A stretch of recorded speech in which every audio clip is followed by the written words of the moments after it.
As the sedan sped toward us, I pushed my husband out of the way and ended up in a vegetative state myself. Sangja, on my behalf, forgave the hit-and-run driver for all their faults, and even went on to marry that woman and have a son with her. 3 years later he just said, "I don't want to see you lying there with no dignity, just barely surviving." And then he pulled out my oxygen tube without a second thought. When I opened my eyes again, I was back on the day of the car accident this time.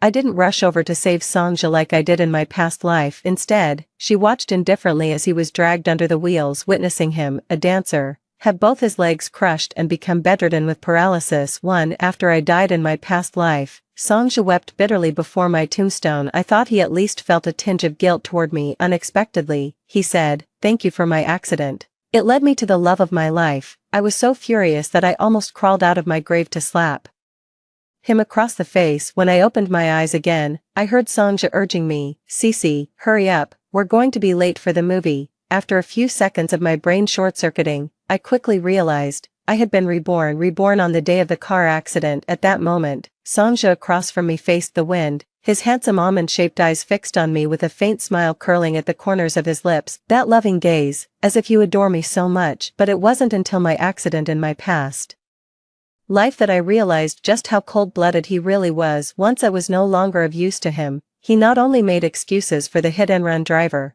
claiming I had jaywalked, but also signed a letter of understanding on my behalf as a family member. Even more horrifying, he pulled out my oxygen tube just so he could be with the driver without any guilt. The reason is incredibly cliché, because the culprit was the senior he had secretly admired all through college. That woman took full advantage of this, acting coy and playing the victim in front of Sangja, wrapping him around her finger. She charmed him into marrying her and even got him to buy a seaside villa as their love nest. Look at me. In my past life, I spent 3 years with Sangja through his lowest point, helping him become the now moderately famous dancer he is. However, he even complained about the price when I bought an Armani lipstick for my birthday that day. He gave me attitude right in front of the sales assistant.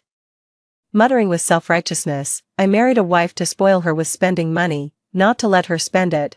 Comparison is the thief of joy. This also taught me a lesson. Men aren't born stingy. He just doesn't love. Precisely because he doesn't love you, he'd begrudge even a single cent you spend. Cece, Sangja called out to me again. When I didn't respond, I ignored him and instead looked around. When I saw a pink Wuling Hongguang Mini speeding toward me, the corners of my mouth involuntarily curled up. The culprit who left me lying in the hospital for 3 years. Here it comes, but this time, I won't be foolish enough to rush over and push Sangja away. Linshi, what are you doing? Follow me. Before Sangja's displeased urging could even die down, he was knocked over by a pink car. The merciless wheels rolled over his legs. Cut, crack. The sound of bones being crushed, in this life, was inexplicably crisp and melodious, refreshing and invigorating. Sangja, in your past life, didn't you thank me for helping you find your true love? In this life, I'll be a good person to the end and send you right under the wheels of your true love. Oh, my dear husband, how does the taste of true love feel? Too. Sangja was seriously injured. The doctor said an emergency amputation was necessary to save his life. I signed the amputation consent form without hesitation. I even told the doctor, amputate.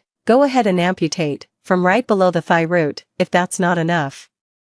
Cut him in half. I'm fine with it. Sangja has made a name for himself in the classical dance circle. He's won countless awards since childhood. Industry insiders say he's bound to become a top-tier dancer in the future. He thinks so too. So, he's usually very protective of his legs and often uses my face masks on them. For a gifted dancer, losing the ability to perform on stage is a blow more devastating than death itself. As expected, when he woke up and saw his severed limb, his face turned deathly pale, his eyes bloodshot, and his hands trembling uncontrollably. I was savoring his shocked and desperate expression when Sangja suddenly blurted out, "How could this happen? How did I end up being the one in trouble? What did you say?" My head snapped toward Sangja. Sangja looked up and met my eyes, his gaze flickering with a hint of unease, but in an instant, the look in his eyes as he stared at me turned sharp. "What were you thinking when you were crossing the intersection today, Linshi? Why did you suddenly stop walking? It's all my fault. If I hadn't been distracted back then, I would have been the first one to rush over and save you. That way, your legs could have been saved."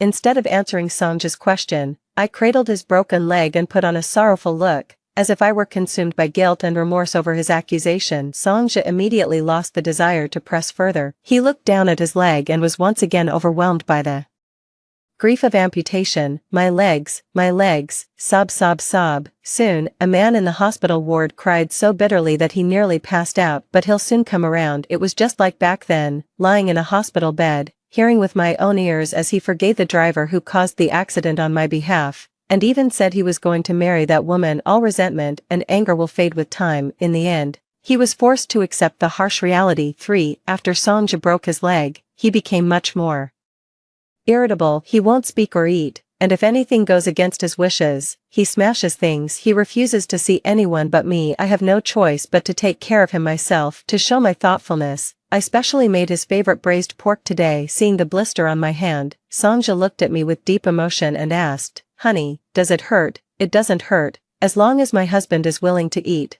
This little injury is nothing." Songja's eyes reddened with emotion. This time, he ate quite a lot. I've certainly thought about just kicking this jerk to the curb, but my marriage with Songja involves too many interests. Songja and I co-own a media company. I was the one who provided the initial capital when the company was founded. I used my connections to get Songja all his commercial performances, even his signature dance, Phoenix Seeks His Mate, was something I had to talk the choreographer into creating specifically for him. After endless persuasion, after he became famous, our studio signed quite a few artists one after another, gradually shifting from the dance scene to the entertainment industry. Naturally, we started making more and more money. Legally speaking, even if I get divorced, I can take half. But in my past life, I happened to find out that Songja had secretly transferred all the company's power and assets to himself while I was at home preparing for pregnancy. If I get divorced now, I'm afraid I won't get a single cent. I've never been one to take things lying down. I'll ruin that jerk, get a divorce, and make sure the company is mine. Songja will be hospitalized for nearly 2 months after his amputation, which is the perfect opportunity for me to subtly return to the company and seize control to get back what's mine. I naturally can't fall out with my dear husband, forcing back the disgust. I still have to put on a gentle and caring facade. Soon, I made an excuse to return to the company and take the helm for Songja. After all, they're artists I've worked with before, so picking them up would be easy and straightforward, but winning them over to my side will require a little more of an opportunity. Just as I was worrying about how to quickly win people over, an unexpected visitor showed up first. That day, Songja and I were chatting when the ward door suddenly swung open and someone walked in. When I turned around and saw a familiar face, my brow furrowed involuntarily. It's actually her, Shin Lian. It's that senior white moonlight who ran me over and left me in a vegetative state in my past life, only to end up marrying Songja. Shin Lian didn't even spare me a glance as she brushed past me. Then he dropped to his knees with a thud in front of Songja. "Aja, please, for the sake of our past friendship, could you drop the lawsuit? I really can't come up with that much money right now." Her sudden kneel caught Songja off guard. He blurted out, "Honey, what are you doing? Get up, please." Shin Lian was clearly taken aback by the address, forgetting to cry, and looked up directly at Songja. At the same time, I also turned my gaze to him. Songja quickly let go of Shin Lian and awkwardly explained to me, I was flustered and called you by the wrong name." Songja didn't call the wrong name, he just hadn't gotten used to his reborn identity yet, so he blurted out the pet name he used for Shin Lian in his past life. "That's right. I've long discovered the secret of Songjia's rebirth." He doesn't call it out, and I don't either.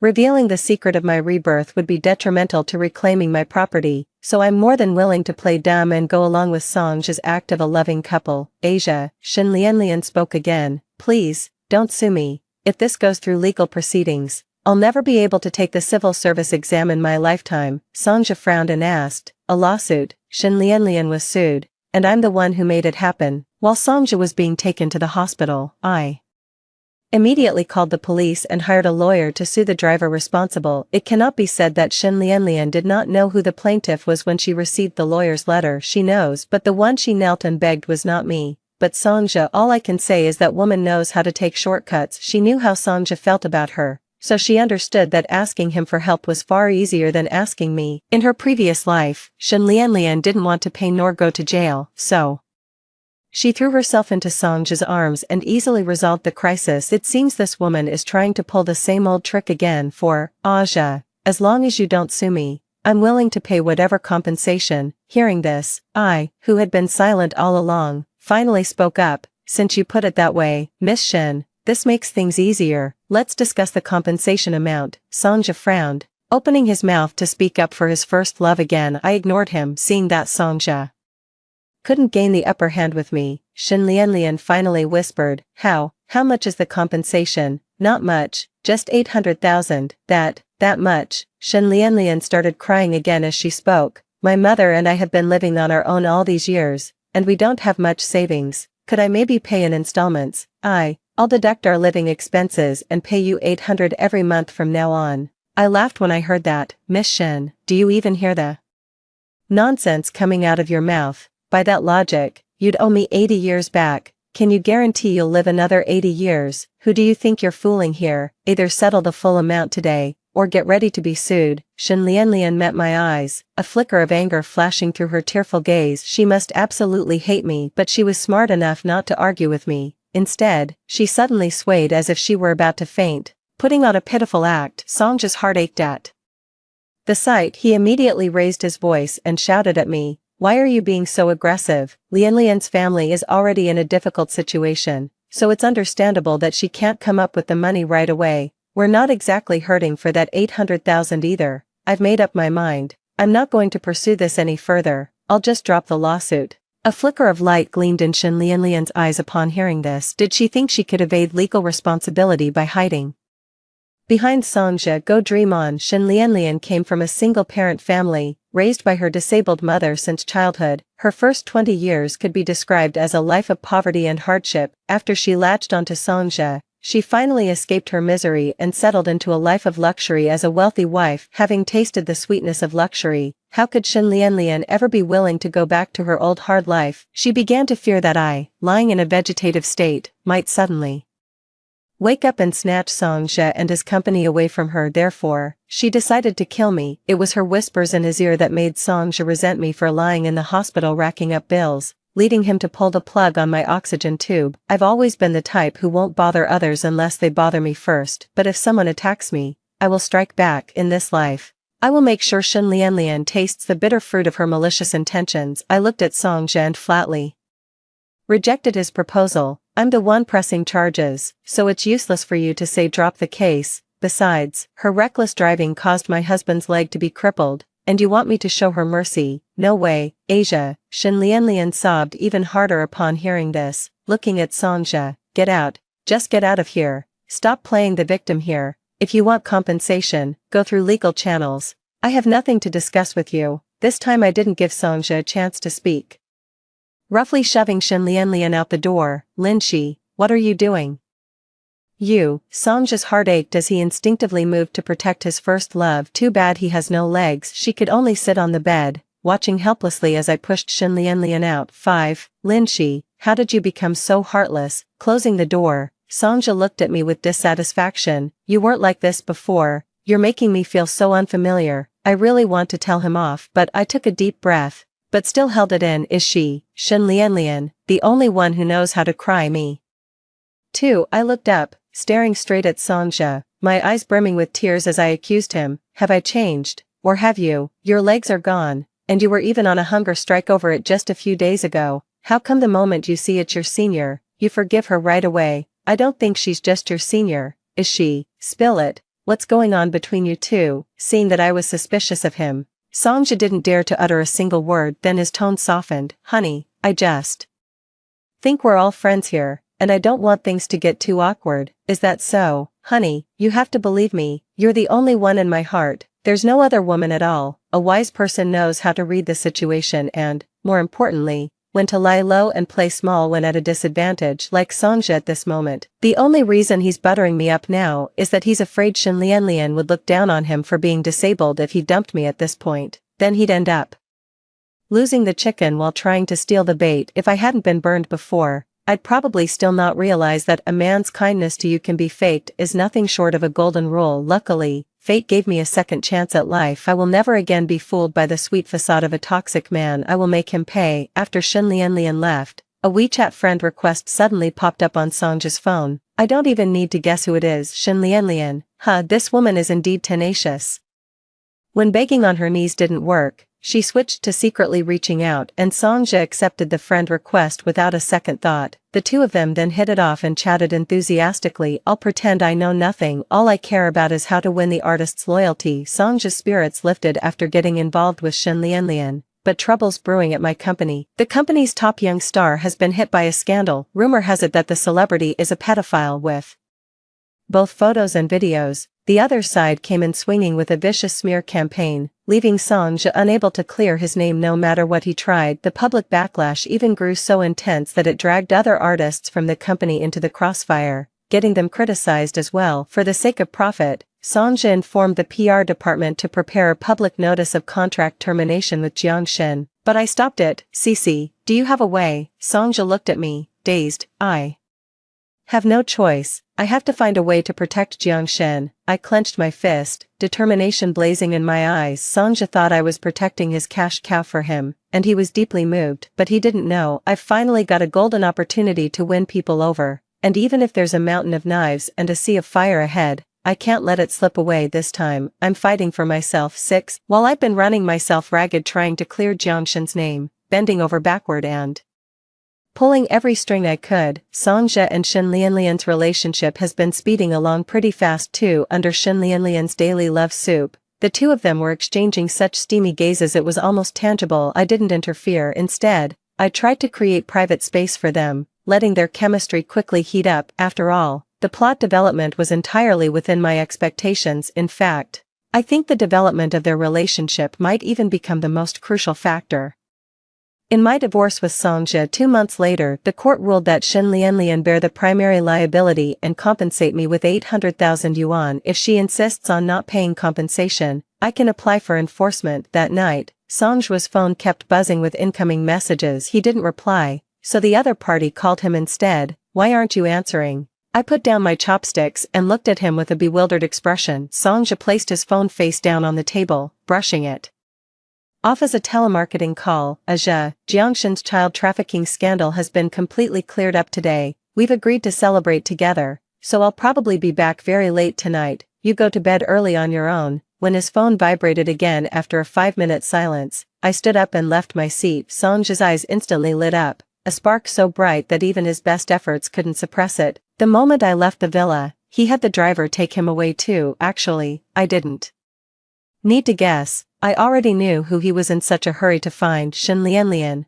2 months ago, while checking Songja's chat logs, I used his phone to authorize logging into his WeChat on the tablet as well. The moment I opened my tablet, 2 chat windows popped up. Shin Lianlian posted a picture of her arm slashed open, blood gushing out. The caption also read, "Farewell, Asia." Is this some kind of suicide attempt? Killing yourself over just 800,000 yuan? That's way too fake. But Songja just falls for it. I suppose Shin Lianlian will successfully win over Songja tonight to avoid paying compensation. Since Shin Lianlian is working so hard, I can't afford to hold back either. Contribute to her becoming Mrs. Song. I picked up my phone and dialed the number of the private detective I had hired for $1 million. What's the situation with Songja and Shin Lianlian? Did the two of them end up in bed together? Make sure to record the whole thing. After hanging up, I couldn't hold back the smile spreading across my lips. The deal with the company went through, and now I'm figuring out how to get a divorce unexpectedly. As luck would have it, Songja and Shin Lianlian handed me a perfectly legitimate excuse. Absolutely fantastic. 7. Early the next morning, Shin Lianlian came to me. She walked into my office holding this year's new Chanel bag, striding in lambskin heels with her chin held high. This is a far cry from the haggard state she was in when I first saw her. Arrogant. It looks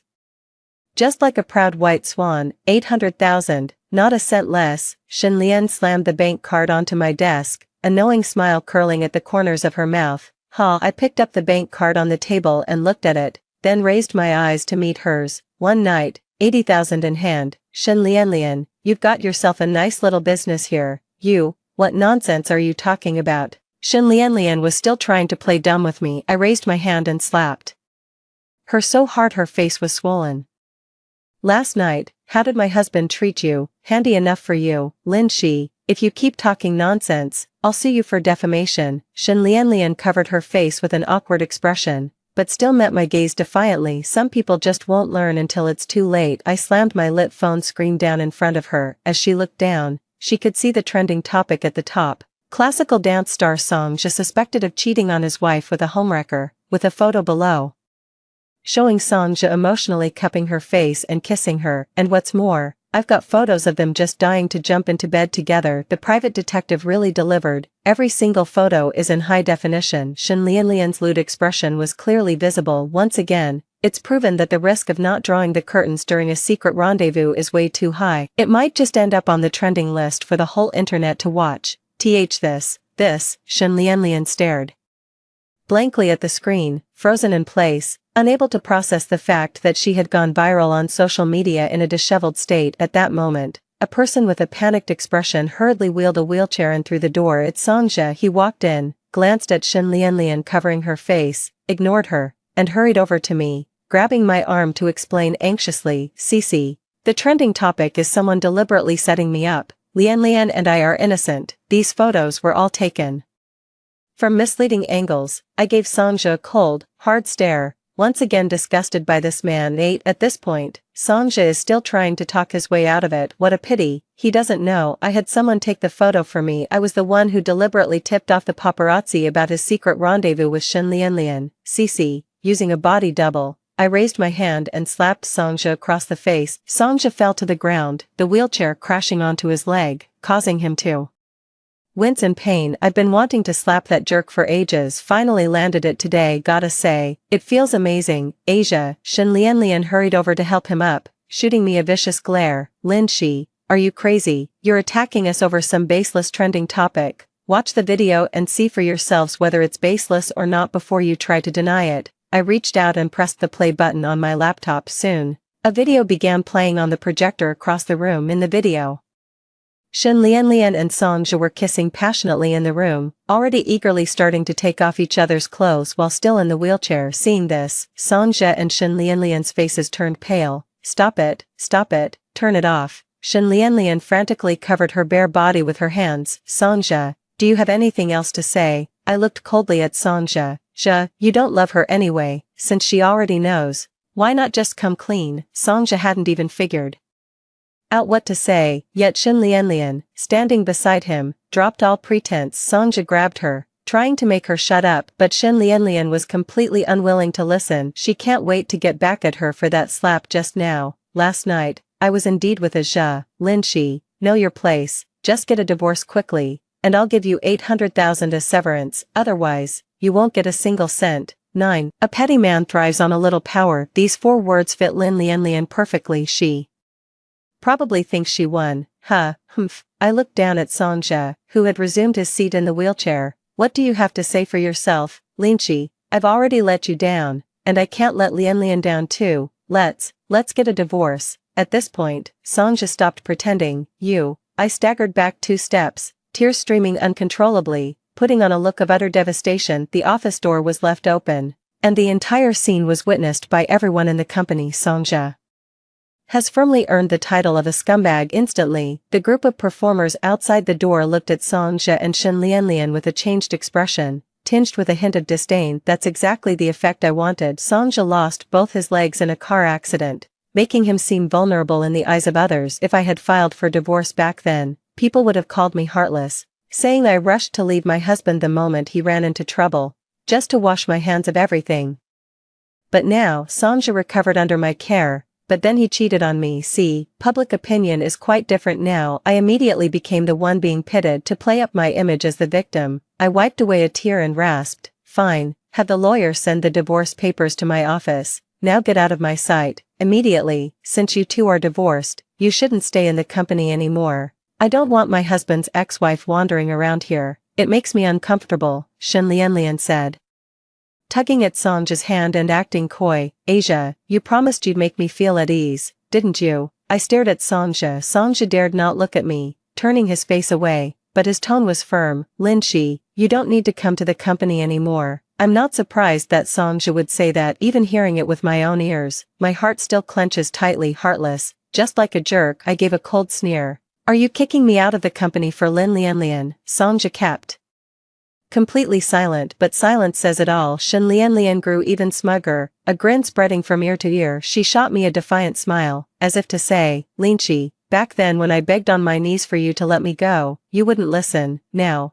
I'll strip you of everything you have. Go ahead and laugh. The prouder you smile now, the harder you'll fall later. Fine, I'm leaving." With tears in my eyes, I turned and walked out. I had just turned around when suddenly a tall and handsome figure stepped forward. "Sister Lin, if you leave, I'll follow you too." 10. This person is none other than Jiang Shen. Since Songjia's downfall, he's become the company's pillar. The moment he made his stance clear, Songjia's face instantly changed dramatically. Song Jicheng forced a faint smile, trying to steady the situation. "Jiang Shen, what nonsense are you talking about? This is a private matter between Lin Shi and me, stay out of it. Lin Jia has been with you for 6 years, standing by you through thick and thin. When you were in trouble, she personally took care of you, yet now, for the sake of another woman, you not only want to divorce her but also kick her out of the company. If you can be so ruthless to your devoted wife, I doubt you'll show any mercy to us employees either." As Jiangshan spoke, he turned his head to look at the group of artists still lingering by the doorway.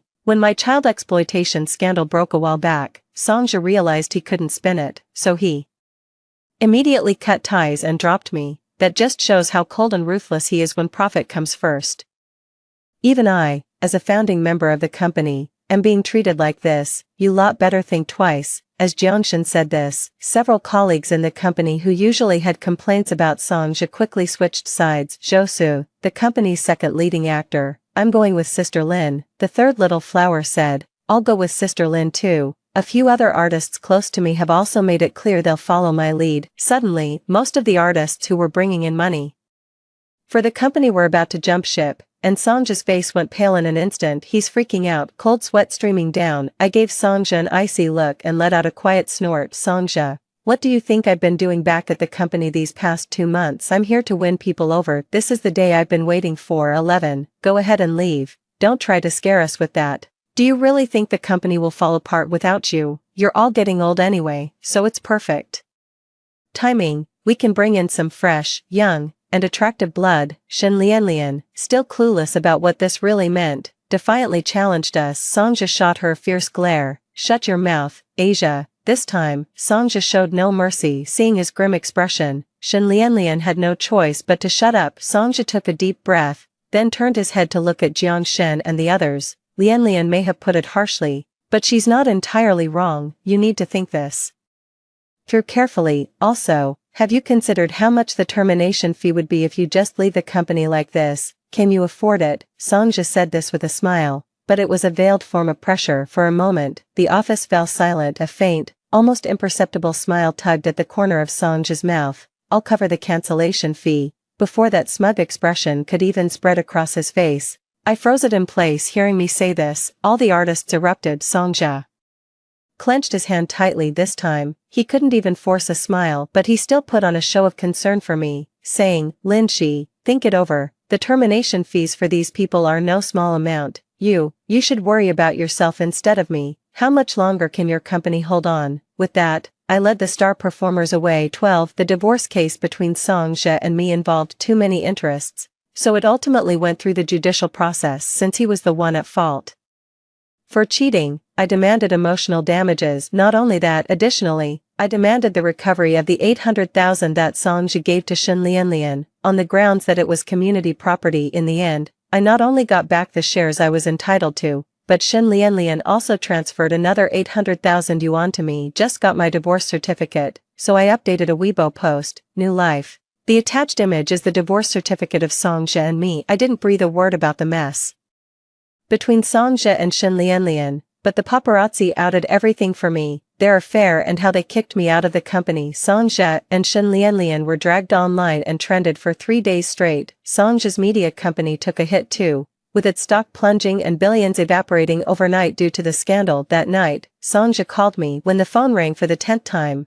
I finally picked up at a leisurely pace and said, "Hello, Lin Shi, did you do that on purpose on Weibo?" Songjia's voice on the other end was gritted with anger, as if he was about to crawl through the receiver to bite me. I swirled the glass in my hand, glancing at his stock that was still in freefall, and played dumb. "I'm just celebrating getting rid of a jerk. What's wrong with that, you?" Songjia was rendered speechless by my retort for a few seconds. "Do you have to be so ruthless, with no regard for our past feelings? Listen to this nonsense. Who was it that cheated on me with Shen Lianlian in 2 lifetimes, pushing me to the edge, and now, He still has the nerve to ask me to cherish the old days. What a joke. What's our past? Is it me getting stomach bleeding from drinking to land you gigs? Or you kicking me out of the company after cheating on me? I slammed the wine glass down on the table and said in a low voice, Sangja, how dare you mention our past to my face? A scumbag like you deserves to die. Fine. Linshi, you're good, just you wait. Having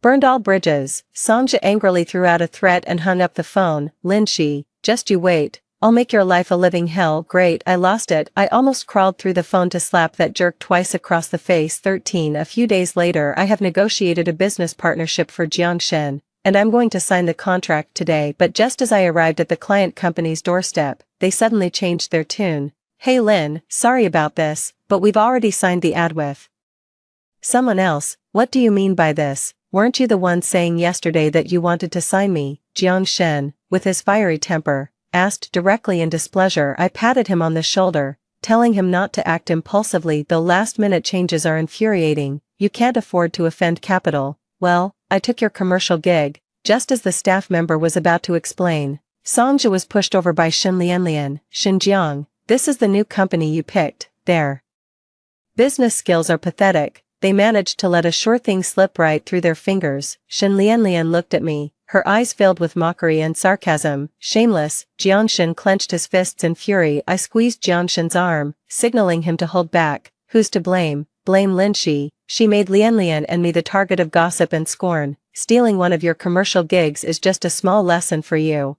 Sangja looked at me and shot a provocative smile. I knew Sangja was shameless, but I never expected him to be so brazenly unscrupulous. I really want to go up there and kick him to death, but I held myself back. After all, assault is illegal, just a small collaboration. If it doesn't work out, I can always find a better one. But Sangja was like a mad dog, snatching away every deal I negotiated with Jiangshen afterward. It's not that he has more resources, but that he's willing to lower the price. This is undoubtedly cutthroat competition. After Sangja poached 3 of my partnerships in a row, Jiangshen was so furious he wanted to chop him up with a knife. I reassured him to take it easy. Since someone is dead set on making things difficult for me, let's settle all scores, old and new. After all, the weather is getting cold. That scumbag dog deserves to go bankrupt. 14. Sis, are you really going to sign me up for this script? That day, I brought Jiangshen to meet the director. Just as we were about to get off the car, only Jiangshen and I were left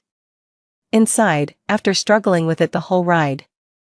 He finally couldn't hold back and spoke up. But, I heard this script hasn't passed the review at the Broadcasting Authority yet. The investment hasn't been secured, and besides, this role doesn't look all that great. Having been in the game for a long time, Jiangshen has built up his own network of contacts and sources of information. In his opinion, this script is terrible, not worth accepting. I know. I curled my lips faintly. Jiangshen was taken aback. Then why did you still let me take it, sis? I only pulled you over here to put on a show. Putting on a show? Yeah. I turned off my phone and patiently explained to Jiangshen, I think there's a mole in our company. Otherwise, every time we negotiate a deal for you, Sangja's side would know exactly which company it is and swoop in overnight to steal the deal away. Since Sangja wants to use my movements to pry the voluntary consent out of my hands, then why don't I turn his game against him and set him up? Jiang Shen is a smart person and quickly understood my intention. He was very cooperative during the subsequent audition, even putting on a show of being desperate for the role. When I was about to sign the contract with the director, Sangja indeed made his move again and successfully snatched the project from me. Tisk, sorry about that,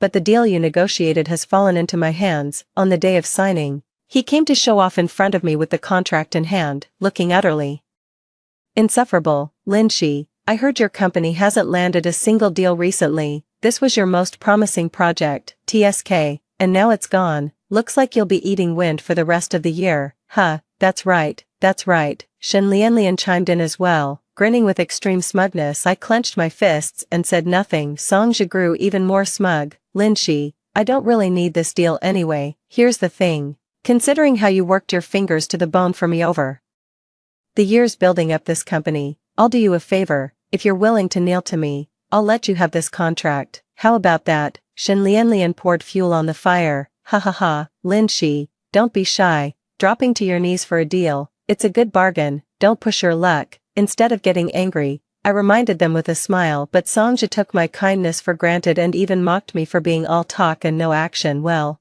since that's what he said, I'll have to show him what I'm capable of. 15. After Songja signed this drama for the artist, he had little energy left to compete with me. At this point, he was completely absorbed in this script because he believed this script would be a huge hit. The reason behind it all, it traced back to me. It's not just once or twice that I pretended to be drunk and deliberately shown my support for this script at the company. He even said multiple times that if it were him, he would bet his entire fortune on it. The mole in the company relayed my exact words to Songja without any change. Songja actually took it seriously and poured all his resources into it. On the very day his drama wrapped filming, I exposed the novel plagiarism scandal and pushed it to the top of the trending list. The novel was taken down, and naturally, the drama adapted from it also fell through due to copyright issues. All of Songja's investments went down the drain. The company declared bankruptcy due to excessive debt. He and Jiang Lianlian were forced to sell their villa and move into a small, dilapidated apartment. The same year I rooted out the mole that Songja had planted beside me,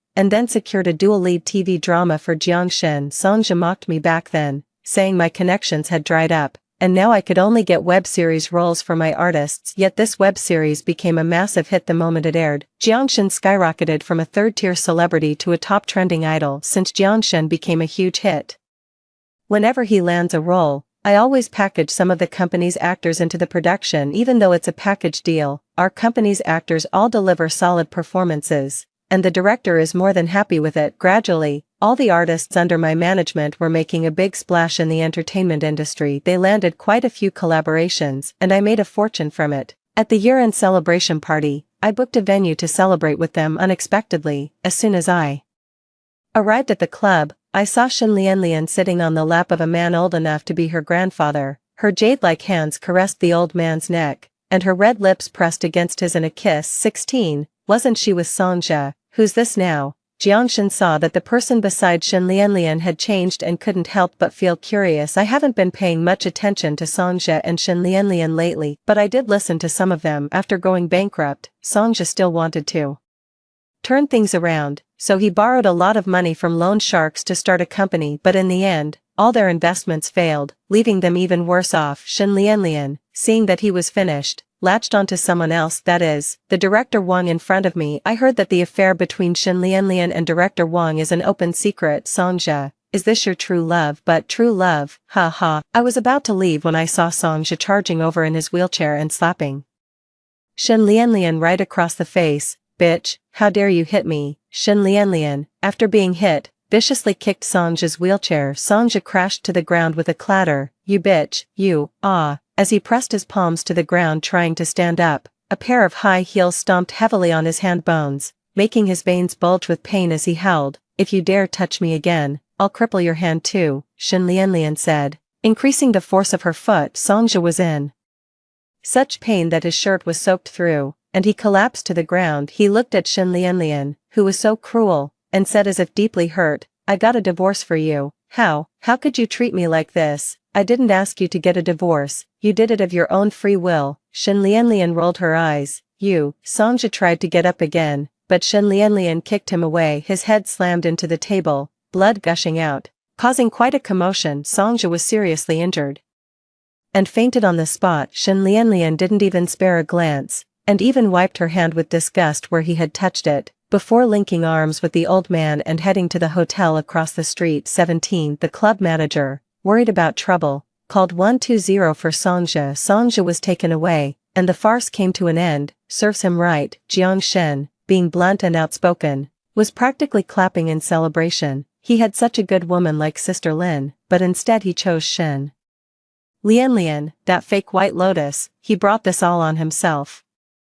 Indeed, serves you right. Songja's rebirth this time was a complete waste. I didn't secure a career, lost my leg, and my true love ran off with some old man. Seeing him suffer like that, I couldn't be more pleased. In a good mood, I gave each employee in the company a red envelope to celebrate. It was already 1 in the morning when Jiangshan walked me home. As soon as I got off the car, I found Songja waiting for me. Under the moonlight, Songja had a bandage wrapped around his forehead and his lips were pale, looking as if he had just been discharged from the hospital. What are you doing here? Before I could even speak, Jiangshen had already stepped in front of me, shielding me as if afraid Songja might hurt me. "You're not welcome here." Songja ignored Jiangshen. He looked at me, choking on his words. "Cece, I was wrong. It's all my fault. I had a wife as wonderful as you, yet I let that bitch Shen Lianlian blind me." As he spoke, Songja kept slapping himself, one slap after another. The slap rang out loud and clear. Jiangshen and I exchanged a glance, both looking utterly bewildered. "What, did Shen Lianlian dump you,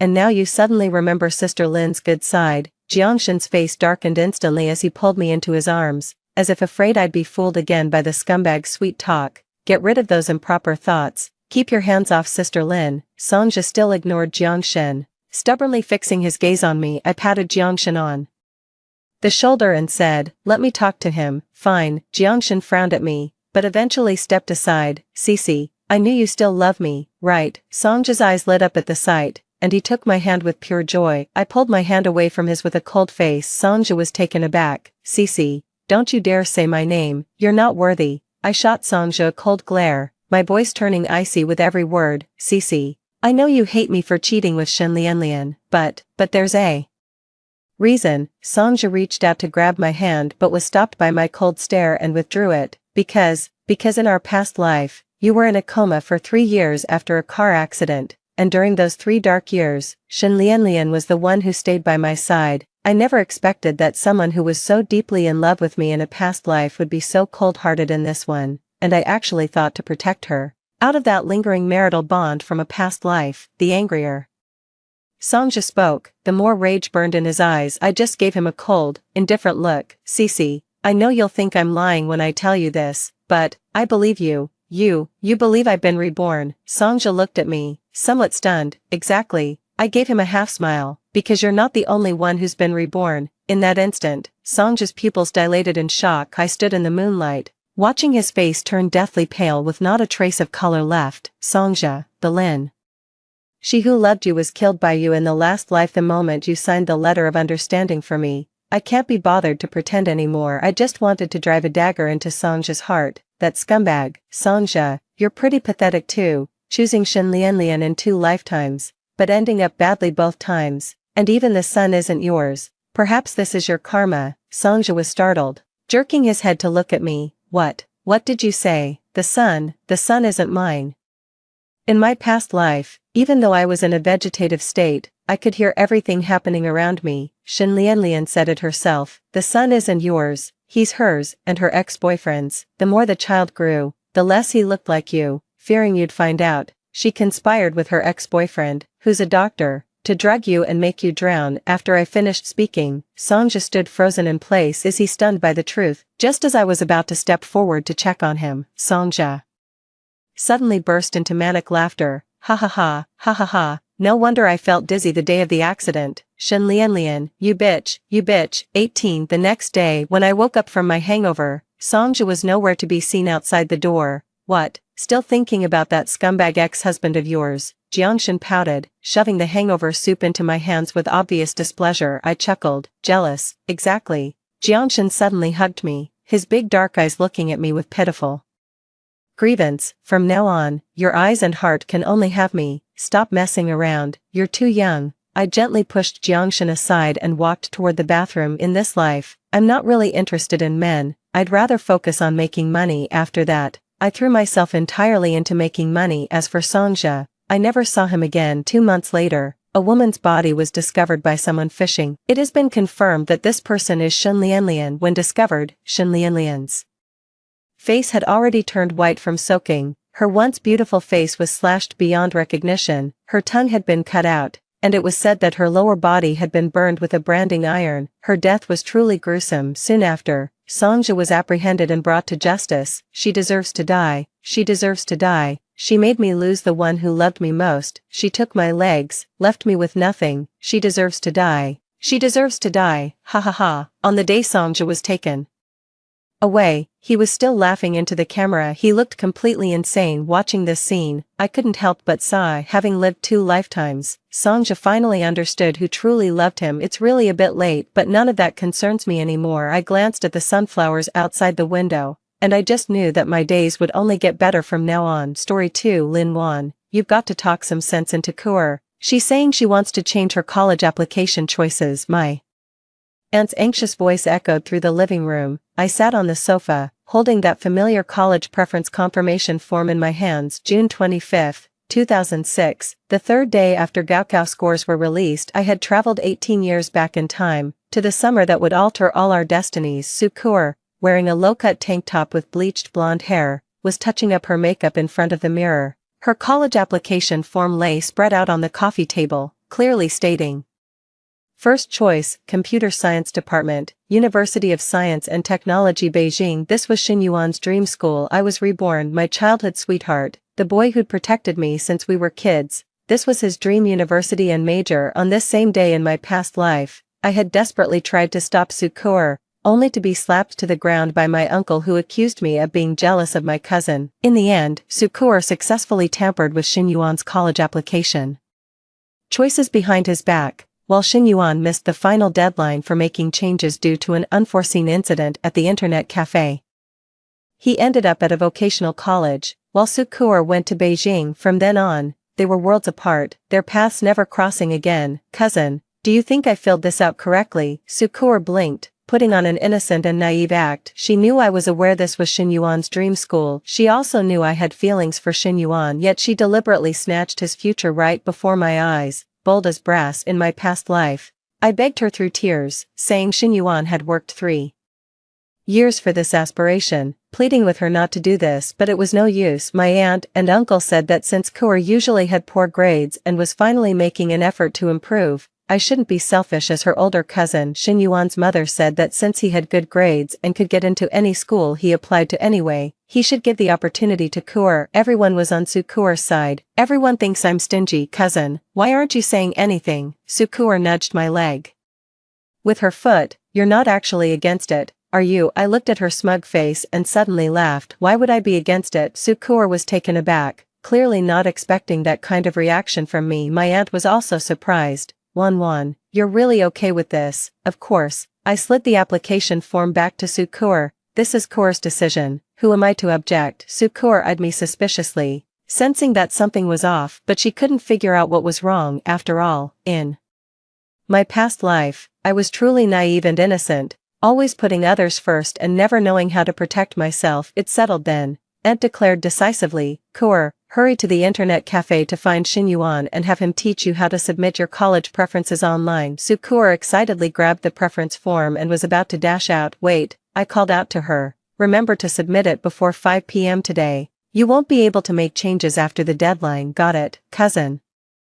You're the best. Sukur gave me a kiss. Once I get into college, I'll buy you tons of gifts. The door slammed shut. Only my aunt and I remained in the room. Wan, my aunt said as she sat beside me, patting my hand, you've really matured this time. Kur has been spoiled by her parents since she was little, so please be more accommodating with her. Her grades aren't good, but if she can get into a decent university this time, she'll have a bright future ahead. Your grades are excellent. It doesn't matter which university you go to. I nodded without arguing. I used to think the same way in my past life. I figured since my grades were good, it wouldn't hurt to let my cousin have her way. I thought someone as bright as Xin Yuan would thrive wherever they went. I believed sacrificing a bit of my own interests was worth it if it made everyone happy. But what was the outcome? Sukur dropped out after just 1 year in Beijing, claiming university was too boring, and decided to become an internet celebrity. She did become famous, making a considerable amount of money by hurling insults in her live streams and creating hype. Meanwhile, Xin Yuan muddled through 3 years at a technical college,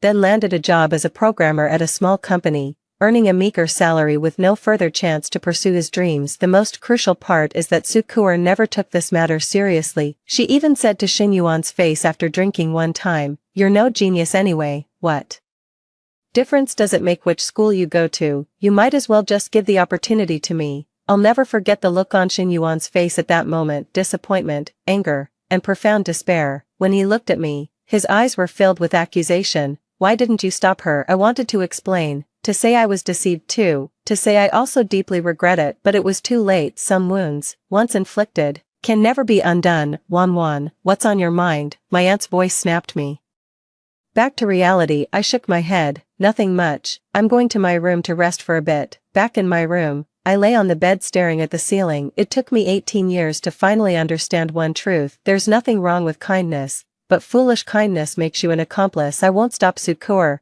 nor will I warn Xinyuan. I want them to face the consequences themselves. Let Sukur learn that what's taken by force isn't necessarily worth having. Make Xinyuan realize that some people are simply not worth trusting. Let everyone see clearly who the real victim is. The phone rang. It was a text message from Xinyuan. Wan, I'm at the internet cafe. Do you want to come over? I can help you fill out your college application. I stared at this text message for a long time. In my previous life, at this very moment, I was rushing to the internet cafe, desperate to stop Sukur's plan. But by the time I got there, it was already too late. In this life, I won't be going again. I'll let fate take its natural course. I replied, no need, I'm resting at home. Take care of yourself. After sending that text, I turned off my phone. The next few hours would be when the magic happens. No, to be precise, it was the moment to witness instant karma. I closed my eyes, waiting for that familiar ringtone to pierce the silence, bracing for Xinyuan's furious interrogation, anticipating Sukur's panicked explanations. I'm waiting for the moment when everyone finally sees the truth. This time, I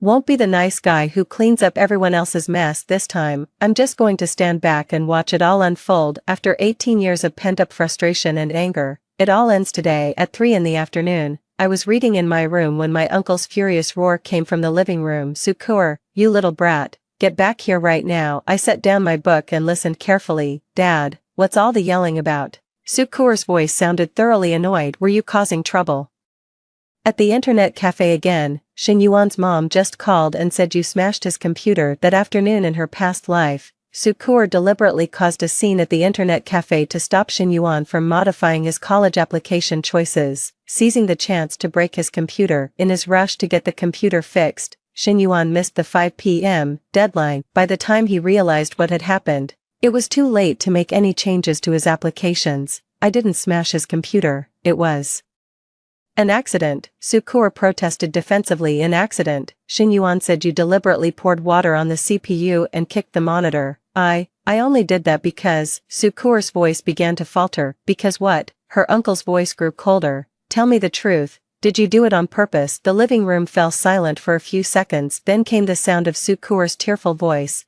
Dad, I really didn't mean to. How could you not mean to? Aunt's voice cut in sharply. Kur, what's gotten into you? You're always so well behaved. How could you do something like this? I tiptoed to the doorway and peered through the crack to see what was happening in the living room. Sukur sat on the sofa, her eyes brimming with tears as she looked at her aunt and uncle, looking as if she had suffered a terrible injustice. I'm just afraid that Xinyuan and I will be competing for the same university. Competing for the same university? Her uncle frowned. Didn't you say you were applying to Beijing University of Science and Technology? Is Xinyuan applying there too? Sukur lowered her head, not daring to answer. Aunt suddenly remembered something. Kur, how did you come up with that college major choice? You've never shown any interest in computers before. I just think computer science is pretty good. That's nonsense. Uncle slammed the table. Did you copy Xinyuan's application? Sukur flinched in fear, tears streaming down her face even more intensely. Dad, I didn't. Don't you dare deny it. Uncle's face flushed with anger. No wonder you insisted on going to the internet cafe to find Xinyuan today. You went there to sabotage him, you foolish girl. Do you have any idea what you've done? That boy Xinyuan set his heart on this goal since childhood. How many years has he spent preparing for this school, and you just destroyed his future like that? Sukur cried even louder. Dad, I want to go to a good university too. My grades are poor. This is the only way. What do you mean, the only way? Aunt snapped angrily. Whose fault are your bad grades? What were you doing when we told you to focus on your studies? Spending all day hanging out with those troublemakers, and now you're suddenly worried. Listening from my room, I felt conflicted. I had witnessed this very scene in my past life, but back then, Sukur kept insisting that I had consented to it, that I was the one who told her to do it. My aunt and uncle ended up taking their anger out on me, accusing me of not stopping Sukur's wrongdoing as her older cousin, but instead encouraging it. 18 years have passed. In the end, I was the one who had to kneel on the ground and beg Xinyuan's mother to forgive Sukur, claiming it was all my idea. The absurd part is, I genuinely believed at the time that I was the one who ruined Xinyuan's life. I kept thinking that if I had put my foot down, Sukur would never have gone through with it. I felt entirely responsible for how things turned out, so I spent 18 years drowning in self-blame.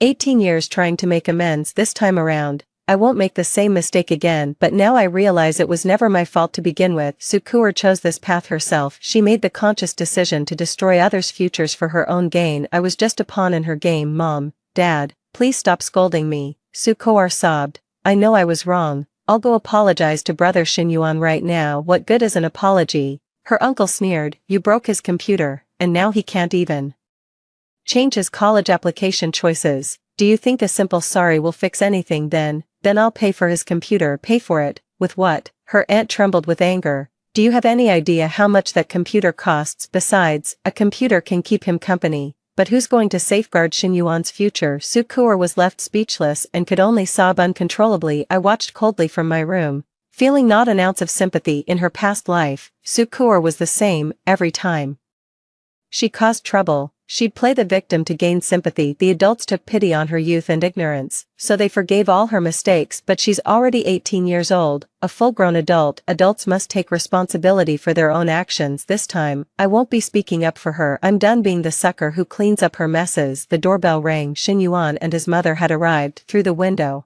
I could see Xinyuan looked grim, and his mother wore an equally stern expression. The moment Uncle went to answer the door, the atmosphere in the living room grew even more tense. Xinyuan, Auntie, you're here. Uncle's voice sounded awkward. Kur has admitted that she deliberately smashed your computer. We'll make sure she apologizes to you, and we'll cover the cost of the damaged computer. Xinyuan's mother remained silent, her gaze fixed on Sukur sobbing on the couch. Xinyuan's voice was icy as he spoke. Save the apologies, I just want to know one thing. What is it? His uncle asked cautiously. Why would she do this? Xinyuan stared directly at Sukur. We've never had any beef. Why would she sabotage my college applications? Sukur didn't dare to look up at him, murmuring under her breath, I'm sorry. Sorry doesn't answer my question. Xinyuan's voice grew even colder. I need a reason. Her uncle hesitated for a moment before speaking up. Xinyuan, here's the thing. Kur wants to apply to Beijing University of Science and Technology.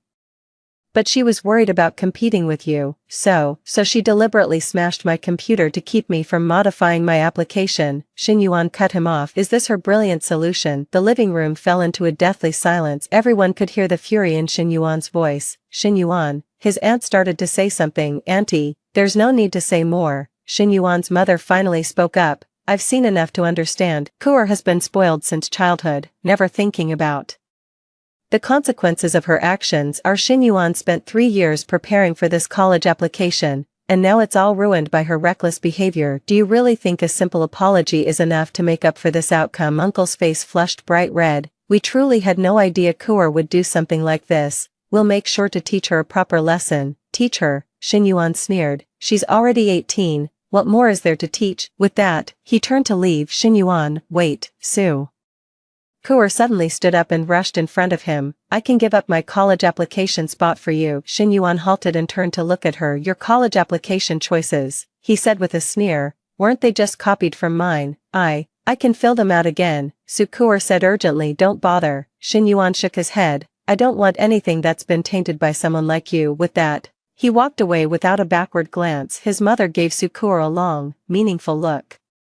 Before following him out, only our family remained in the room. My uncle and aunt both looked deeply displeased. Sukur slumped on the sofa, as if she hadn't fully processed what had just happened. Meanwhile, I listened quietly from my room, feeling surprisingly calm. This was the truth about our past lives. This was the so-called accident. Everything was a carefully orchestrated scheme by Sukur. My heart stirred with emotion. Yet I spent 18 years paying for her crimes. It's happening. During dinner, the atmosphere at the table was unbearably tense. Sukur kept her head down, shoveling rice into her mouth without uttering a single word. Uncle and aunt had little appetite either, glancing alternately at Sukur and me. Wanwan, and finally spoke up. Did you hear about what happened this afternoon? I nodded. I caught some of it. So, do you think Kur did the right thing? I set down my chopsticks and looked at Kur. What do you think? Kur lifted her head, her eyes still slightly red and swollen. Cousin, I know I was wrong. It's good that you realize that, I said calmly. So what do you plan to do? I want to go apologize to Brother Xinyuan and then, Sukur bit her lip, I'll let him have my first choice offer. I shook my head. Do you really think he'd accept it? Sukur froze for a moment. Shin Yuan made it perfectly clear this afternoon, I continued. He doesn't want anything that comes from you. What should we do now? Tears welled up in Sukur's eyes again. Her uncle let out a heavy sigh.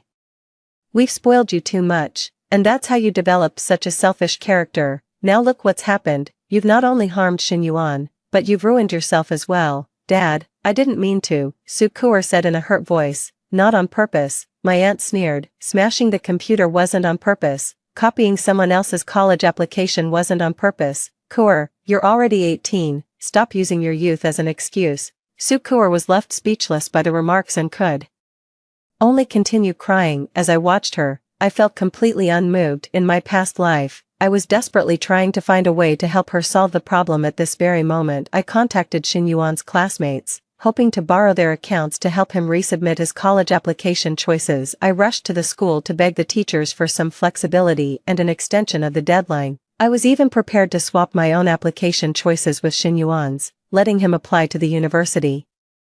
I wanted to attend, but none of it made any difference. Rules are rules, a deadline is a deadline. In the end, I was left holding the bag, bearing the brunt of everyone's blame. And what about Sukur? After getting scolded by her family, she cried all night, but by the next day she was back to her usual self, as if nothing had ever happened. Wan, my uncle suddenly turned to me. You and Shin Yuan grew up together and have always been close. Could you try talking some sense into him? I knew they'd pin their hopes on me. In my past life, I was constantly guilt-tripped like this. They said I was the only one who could save Shin Yuan. They claimed only I could turn this situation around. They insisted that as her cousin, it was my duty to help Sukur clean up her mess. Why should I have to pay for Sukur mistakes? Why should I sacrifice my own dignity to beg others to forgive her? Uncle, I said calmly, I think this matter should be left for Kur to resolve herself. Uncle was taken aback.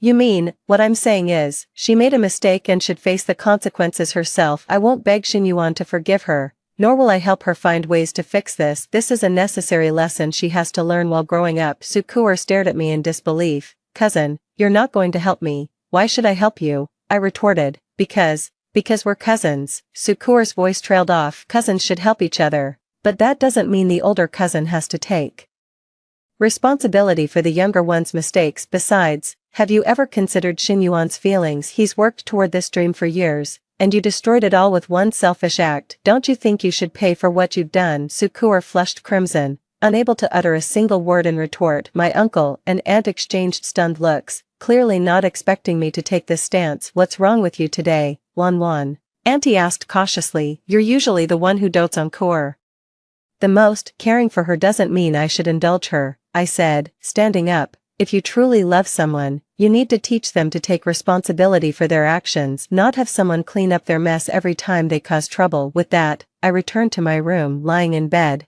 I listened to the hushed murmurs drifting from the living room. They were probably discussing my unusual behavior today. They must be wondering if I'm upset about something, but they'd never guess that I've been reborn from a past life. I've already paid the price for Sukur's willfulness for 18 years. In this lifetime, it's her turn to face the consequences. My phone rang. It was a text message from Shin Yuan. Wan, thank you for not speaking up for Sukur today. Reading this text message, I'm filled with mixed emotions. In our past life, Shin Yuan held a grudge against me for the longest time. He believed that as Sukur's cousin, I should have put a stop to her actions. He thought I knew exactly what Sukur was planning, yet chose to stand by and do nothing. He thought Sukur and I were in cahoots, both deceiving and using him. It wasn't until years later, when the truth came out, that he realized I had been a victim too. But by then, it was all too late. Our friendship had long since been eroded by misunderstandings and resentment. Now he's actually thanking me. This never happened in our previous life, I replied. No need to thank me, I'm just doing the right thing. Soon he responded.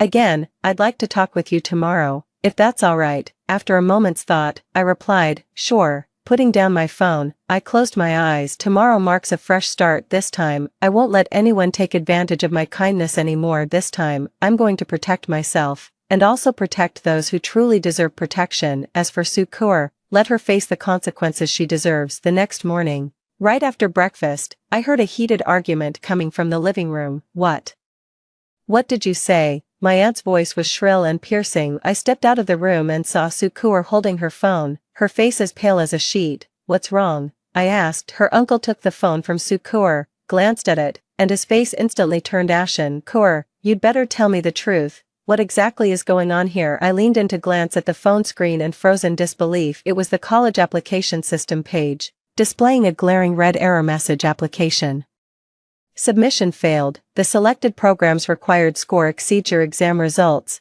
Please make another selection. Sukur scored 486 on the college entrance exam, while the computer science program at Beijing University of Science and Technology required a minimum of 565 points, a full 79 points difference in her past life. Sukur never even considered this issue. She thought that as long as she snatched Shin Yuan's application choice, she could attend the university he wanted to go to. What she didn't know was that Shin Yuan's score was 623.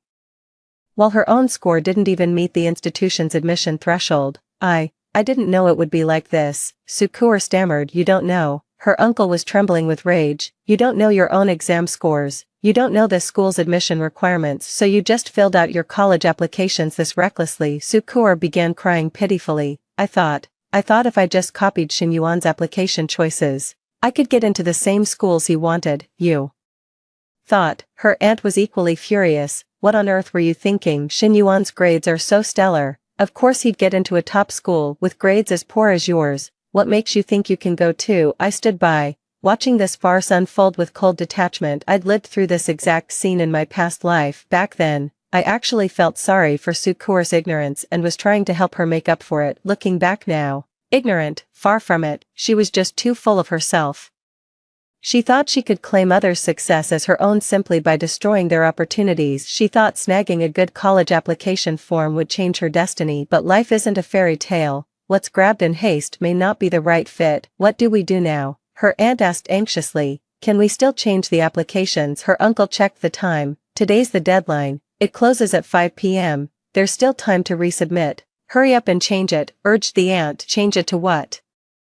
Retorted the uncle. With Kur's score, there aren't many schools to choose from in the first place. Besides, she never seriously thought about her college applications before. Now she's cramming at the last minute. What good schools could she possibly get into? Sukur cried even harder. Mom, Dad, what should I do? My uncle and aunt exchanged glances, at a loss for words. Just then, the doorbell rang. I went to answer the door. It was Shin Yuan. His complexion looked better than yesterday, but his eyes remained distant. Shin Yuan, you're here. I invited him inside. He saw Sukur crying in the living room and frowned. What's going on? My uncle explained awkwardly. Kur made a mistake filling out her college application choices. Her scores aren't high enough, and now we're trying to figure out how to fix it. After hearing this, Shin Yuan couldn't help but laugh. The laughter was laced with sarcasm and mockery. So that's how it is. You know what? He looked at Sukur.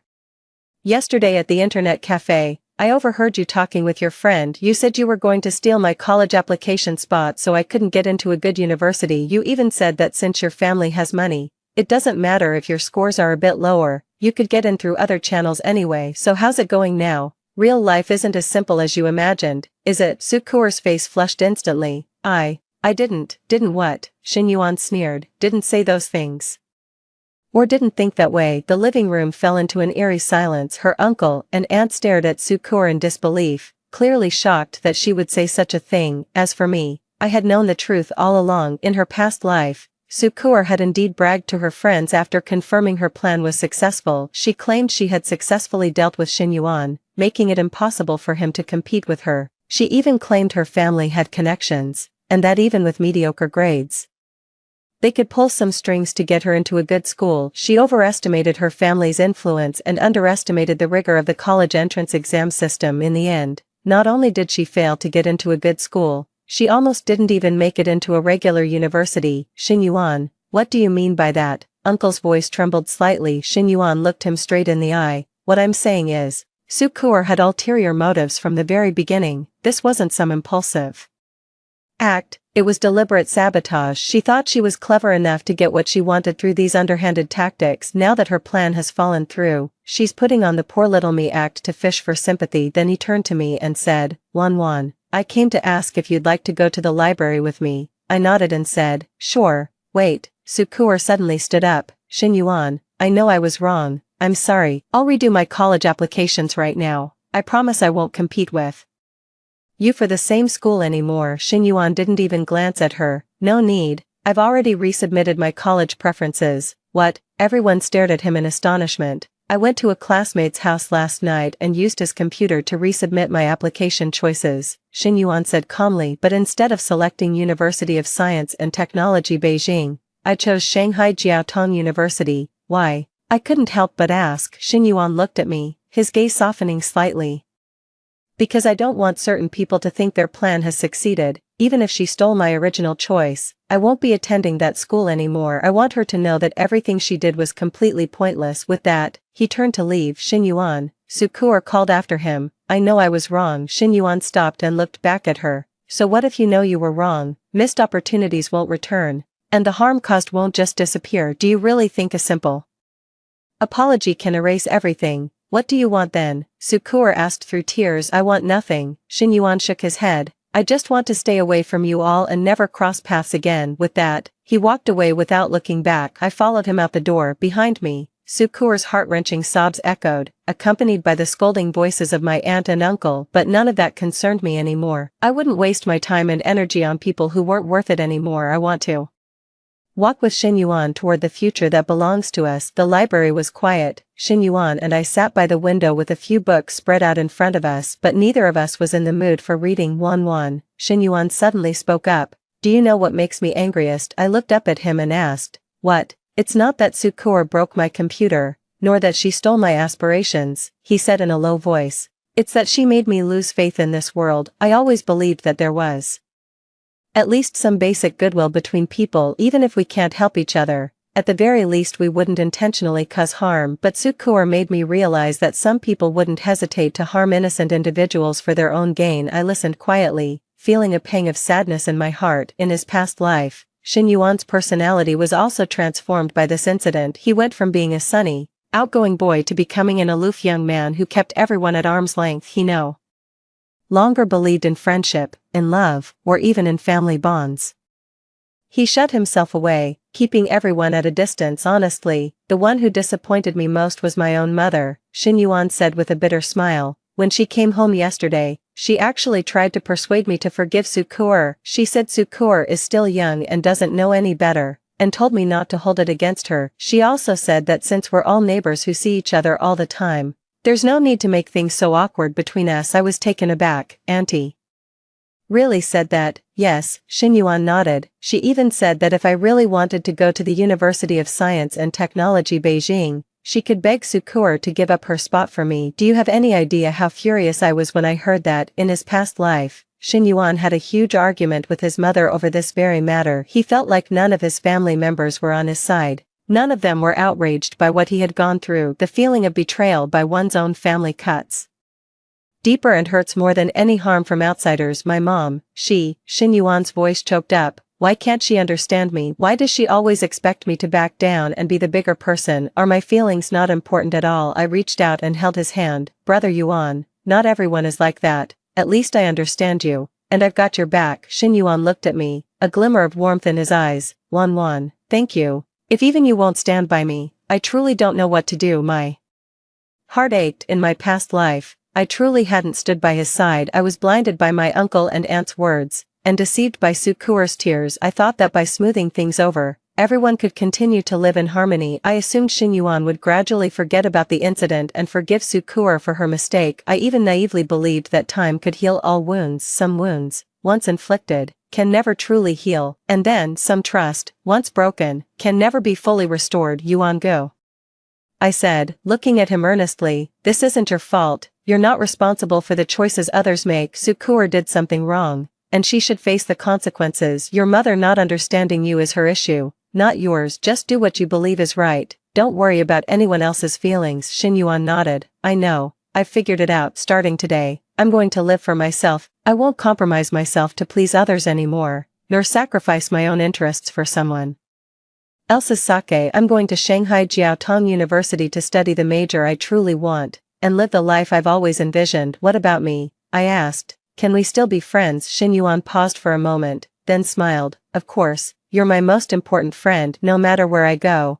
this fact remains unchanged. Around this time in my previous life, Xin Yuan began to harbor suspicions about me too. He suspected that Sukur and I were in cahoots, believing I had played a shady role in the whole affair. It wasn't until years later that he realized I had been a victim as well, but this time around, things are different in this life. I'd been on the right side from the very beginning. I wasn't pressured by anyone, nor did I make any wrong choices. Xin Yuan suddenly asked, which university are you planning to apply to? I thought for a moment. I haven't made up my mind completely, but it'll probably be a school in Shanghai too. Really? Xin Yuan's eyes lit up. That's fantastic. We can still be classmates. Watching his delighted expression, a wave of warmth washed over me. It was a feeling I'd never experienced in my past life. In our previous life, we lost contact completely after graduating from high school. He went to a vocational college, while I attended a university. He settled for an ordinary job in a small town, while I chased my dreams in the big city. We became people from two different worlds, our paths never crossing again. But in this lifetime, everything is different. We'll continue our friendship in the same city. By the way, I remembered something. You mentioned yesterday that you overheard Sukuer talking with her friends. Was everything she said true? Xin Yuan nodded. Every word of it was true. She also said she dared to do this because she knew you wouldn't stop her. She said you've always been weak-willed since childhood, never one to confront others. She claimed that with just a few fake tears and playing the victim, you'd soften up and speak up for her. Hearing these words, my heart was tangled in a knot of mixed emotions. That's exactly how Sukuer from my past life saw me. In her eyes, I was just a tool she could use however she pleased, a perpetual pushover who'd never fight back and always clean up her messes. What else did she say? I asked. She said once she moves to Beijing, she'll forget everyone here. Xin Yuan's voice turned icy. Her parents included, you included. She said she'd find some rich boyfriend in the big city and never come back to this provincial town. And in her past life, that's exactly what Sukuer did. She dropped out after just 1 year in Beijing, but she never returned home. She spent a few years as an internet celebrity in Beijing, made some money, and then vanished. No one ever found out where she went or how she was doing. Even her aunt and uncle lost all contact with her. Xin Yuan looked at me earnestly. I want you to understand something. It's happening. Someone like Sukuer doesn't deserve a single thing from you. Save your kindness for those who truly deserve it, not for wasting on her. I nodded and said, I understand. This time, I won't make the same mistake again. It was already dusk when I stepped out of the library. Xin Yuan and I parted ways at the intersection and headed home separately. Standing at my doorstep, I took a deep breath. What awaited me next were the interrogations from my aunt and uncle, along with Sukuer's tearful onslaught. But I'm ready for this. This time, I won't hold back. Pushing the door open, I found the living room eerily quiet. But why should I? Sukuer was nowhere to be seen. My uncle and aunt sat on the sofa, their expressions grim. You're back, Auntie said, her tone heavy. I nodded. Where's Kuer? In her room, Uncle replied. We just had a good talk. Uncle and Auntie exchanged a glance before Uncle spoke up. Kuer told us everything that happened, including what she said at the internet cafe. I raised an eyebrow. Oh, what did she say? She said. Aunt's voice trembled slightly. She said she had planned from the very beginning to steal Xin Yuan's college application spot. She also said she knew you wouldn't stop her, because you've always been weak-willed. She even said that after she's done using you, she's never coming back to this house. I kept a calm expression. And then, my uncle gave a bitter smile. And then we realized we never truly understood our own daughter. We thought she was just a bit willful and spoiled, but we never imagined she could be so calculating. What's even more shocking is that she would hurt those who care about her just to get what she wants, and wiped the tears from the corner of her eyes. We've wronged you. We always made you give in to Kuer, always expected you to accommodate her. We thought it was for your own good, that it would help you two sisters get along better. I never realized we were enabling her to hurt you. I sat down across from them.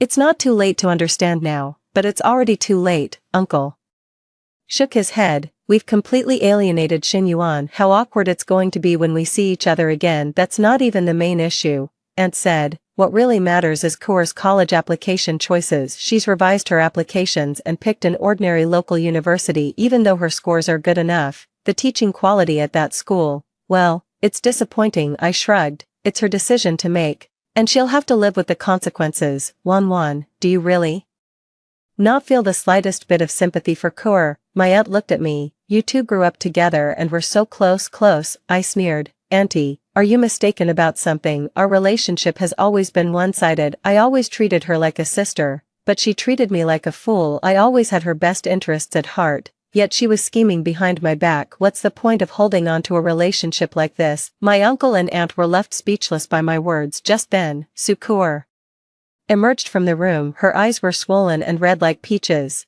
and she looked utterly exhausted. Cousin, she approached me, her voice hoarse. I need to talk to you. I know I was wrong. Sukur's tears started falling again. I shouldn't have schemed against you, shouldn't have taken advantage of your kindness, and I especially shouldn't have said those hurtful things. Can you ever forgive me? I watched her finish her performance in silence before asking, do you really think I'd forgive you?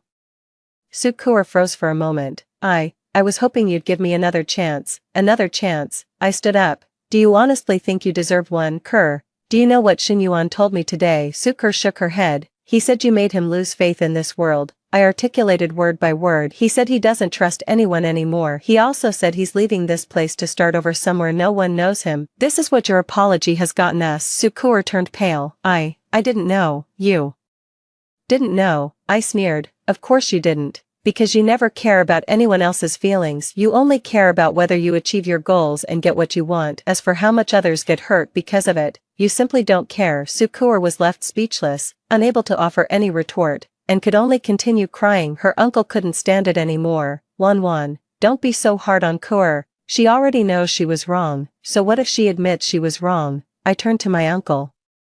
Even criminals in court say they know they've done wrong. Does that mean they should be let off the hook? Besides, does she really understand what she did wrong? If she had the chance to do it all over again, she'd make the same choice because in her mind, her own interests will always come first. My uncle was so embarrassed by my words that he turned red and couldn't utter a single word. Sukur suddenly rushed over and hugged my leg, pleading, cousin, I really know I was wrong. I'll never dare to do it again. I'll study hard and be a better person. Please don't ignore me. Okay, you're the only family I have left. I looked down at her, feeling completely unmoved. In my past life, it was precisely this kind of tearful manipulation that won me over. I thought she had truly repented and would change for the better. Instead, she escalated her behavior, continuing to exploit my kindness with even more outrageous actions. Kur, I bent down, looking into her eyes. Remember what I'm telling you.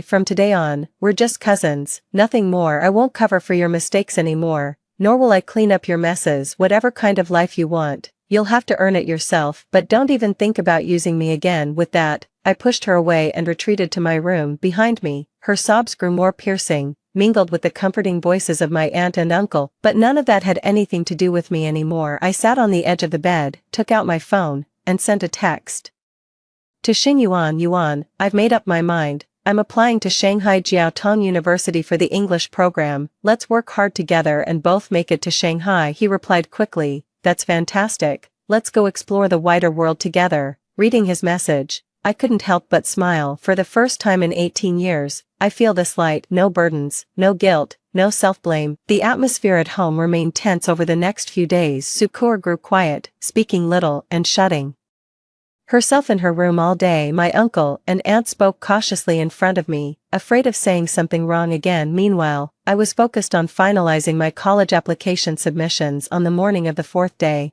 while I was organizing materials in my room, I suddenly heard a heated argument coming from the living room. What did you say? My aunt's voice was piercingly shrill. I set down my pen and walked over to the door to listen. Mom, I don't want to go to that school.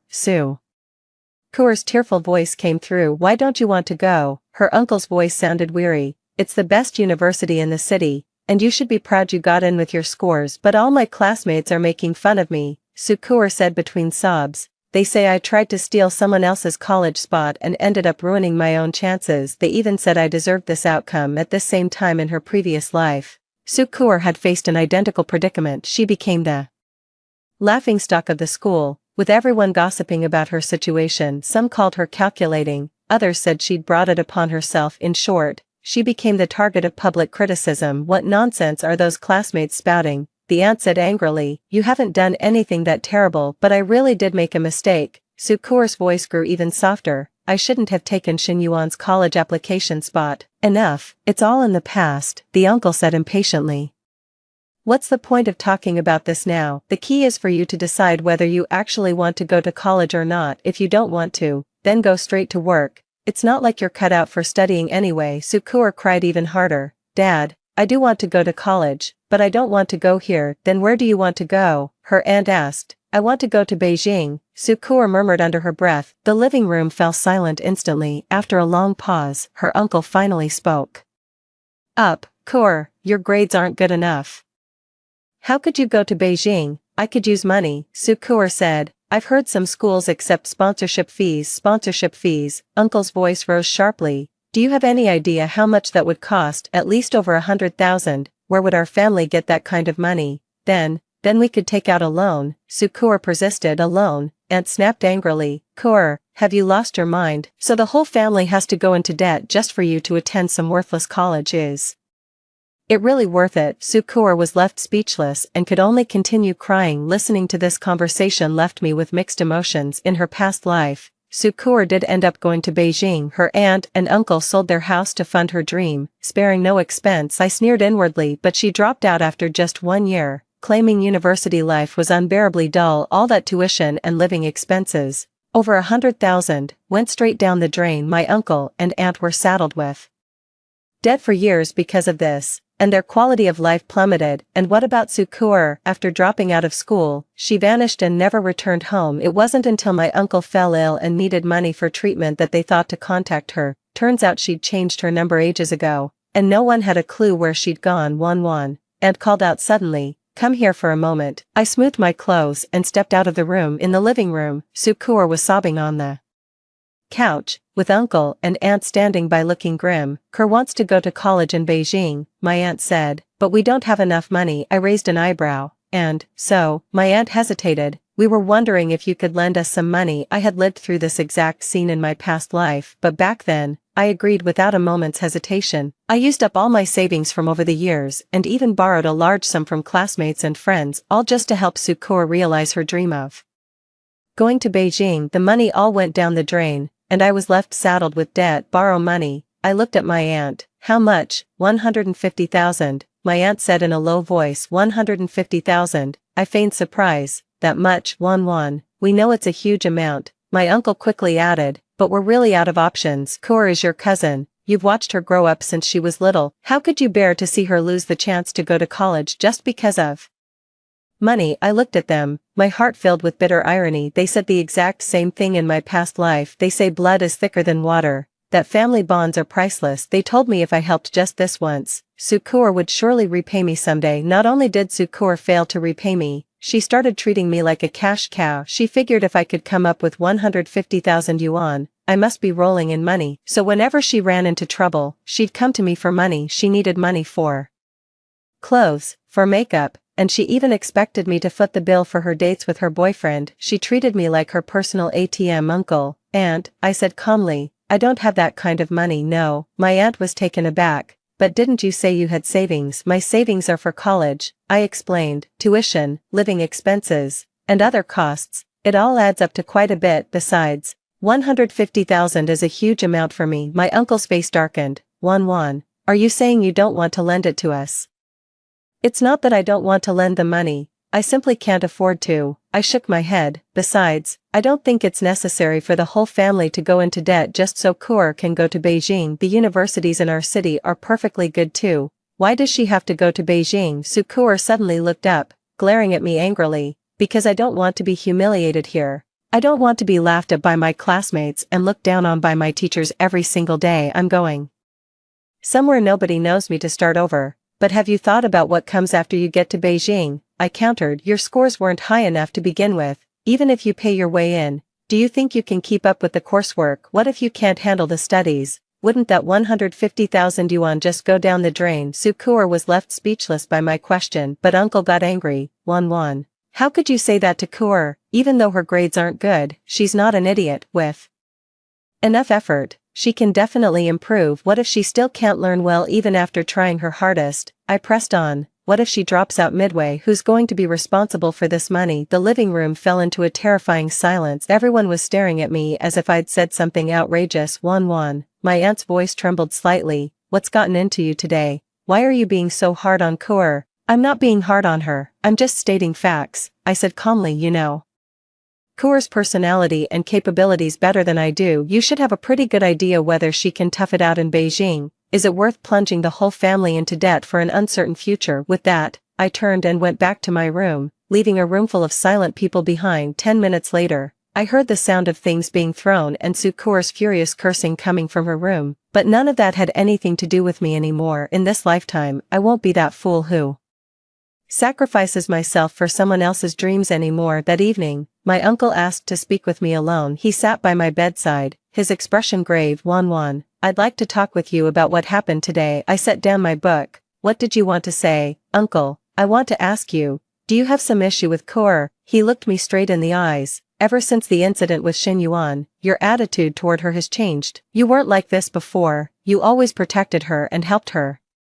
But now you're constantly picking on her. Why is that? I looked at my uncle, feeling a bit amused inside. In my past life, he had asked me the same question. Back then, I flusteredly explained that I wasn't targeting Sukur, but simply felt she should learn to take responsibility. But uncle didn't believe me at all, saying I was just jealous of Sukur. I don't want to explain anymore, uncle. How do you think I should treat Kur? I asked in return. You should care for her and help her, just like before, uncle said matter-of-factly. You're cousins, you ought to support each other. But when she needed my help, did she ever consider my feelings? When she asked to borrow 150,000 from me, did she ever stop to consider what difficulties I might face? My uncle paused. Well, that's different. How is it different? I pressed. Why must I help her when she's in trouble? Yet she can completely disregard my concerns when I have them. Is this what you call mutual support? My uncle was left speechless by my question. After a moment, he finally said, Wan, I know Kur was in the wrong this time, but she's already been punished. Why can't you find it in your heart to forgive her? Forgive? I sneered. Uncle, do you have any idea what Xin Yuan is going through right now? What do you mean? Because of this incident, he's lost all trust in everyone, I said, enunciating each word clearly, including his own mother, including me. So what happened? Now all he does is study. He has no interest in anything else and refuses to see anyone. He said he wanted to go somewhere no one knew him, to start his life over. This is the fallout from Kur's so-called little mistake. Uncle's face darkened. But you can't put all the blame on Kur alone. If not her, then who? I stood up. Are you saying Xin Yuan is at fault for not being forgiving enough, or is it my fault for not being kind enough to clean up her mess? Uncle opened his mouth, but no words came out. Uncle, I want to ask you something. I looked at him. If it were Kur who got hurt, and Xin Yuan was the one who harmed her, would you ask Kur to forgive him? Uncle shook his head without hesitation. Of course not.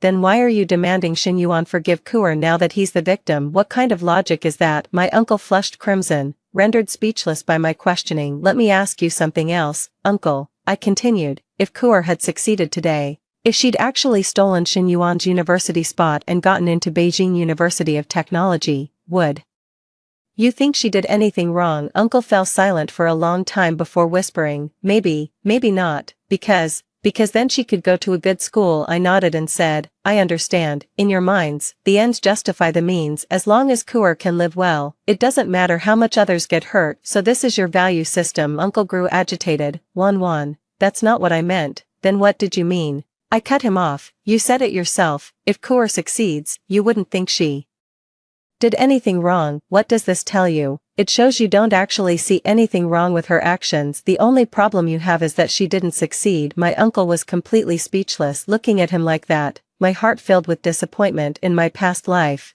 it took me years to see this family for what they truly were. My aunt and uncle never genuinely cared for me. They just needed a tool, someone always available to serve Sukur. Their so-called affection always came with strings attached. They'd only treat me well if I obeyed, submitted, and sacrificed for Sukur. The moment I started thinking for myself and refused to be used, they turned their backs on me without a second thought. Uncle, I said calmly, I'm 18 now, a legal adult. I have the right to choose how I live my life, and the right to decide whether or not to help others. If Kur made a mistake, she should face the consequences. I won't cover for her mistakes anymore, nor will I clean up her messes.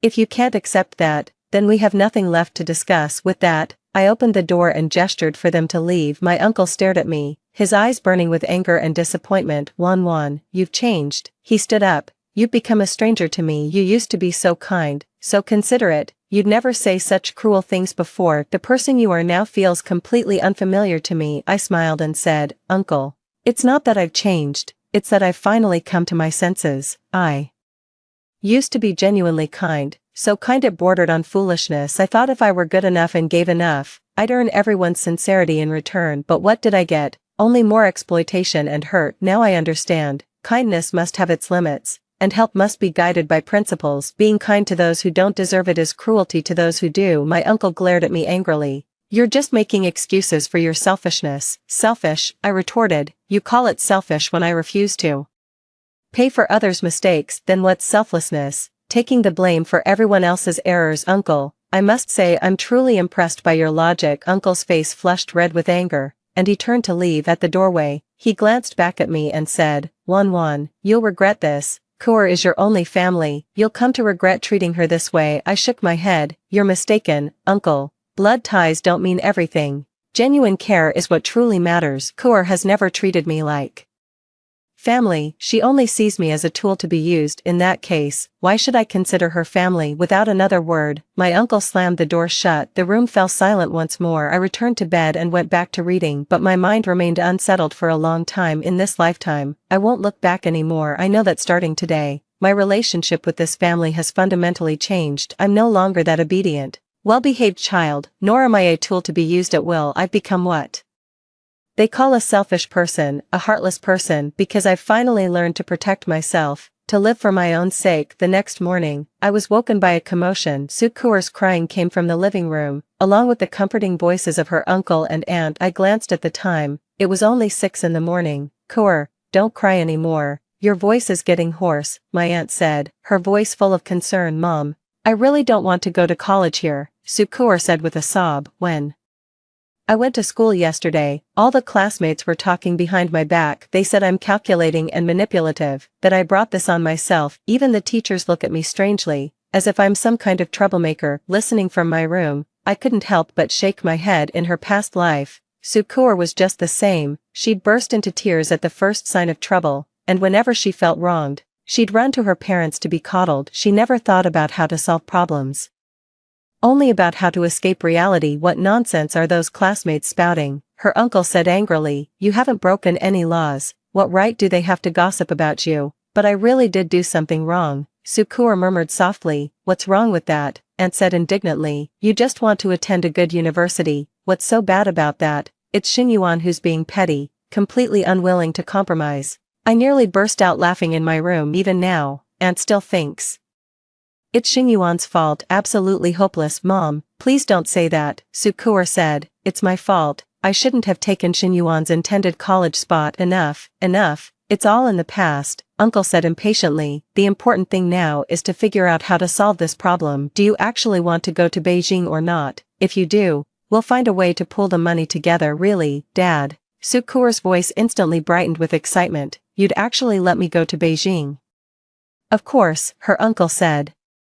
You're our daughter. If we don't support you, who will? But what about the money? Sukur asked anxiously. We'll figure out the finances, her aunt reassured her. Worst case, we can take out a loan against the house. We've lived in this house for so many years anyway. It's time for a change of scenery. Hearing these words left me with mixed emotions. In their previous life, that's exactly what they did. They mortgaged the house to the bank and took out a loan of 150,000, myself included. But after Sukur dropped out of school, they couldn't repay the loan, and the bank ended up foreclosing on the house. The family had to rent a place to live, and their quality of life plummeted. Sukur was completely unaware of all this. She was living what she thought was a glamorous life in Beijing, completely oblivious to her family's situation. Mom, Dad, you've been so good to me, Sukur said excitedly. I'll study hard and live up to your expectations. Of course, Uncle said with a smile.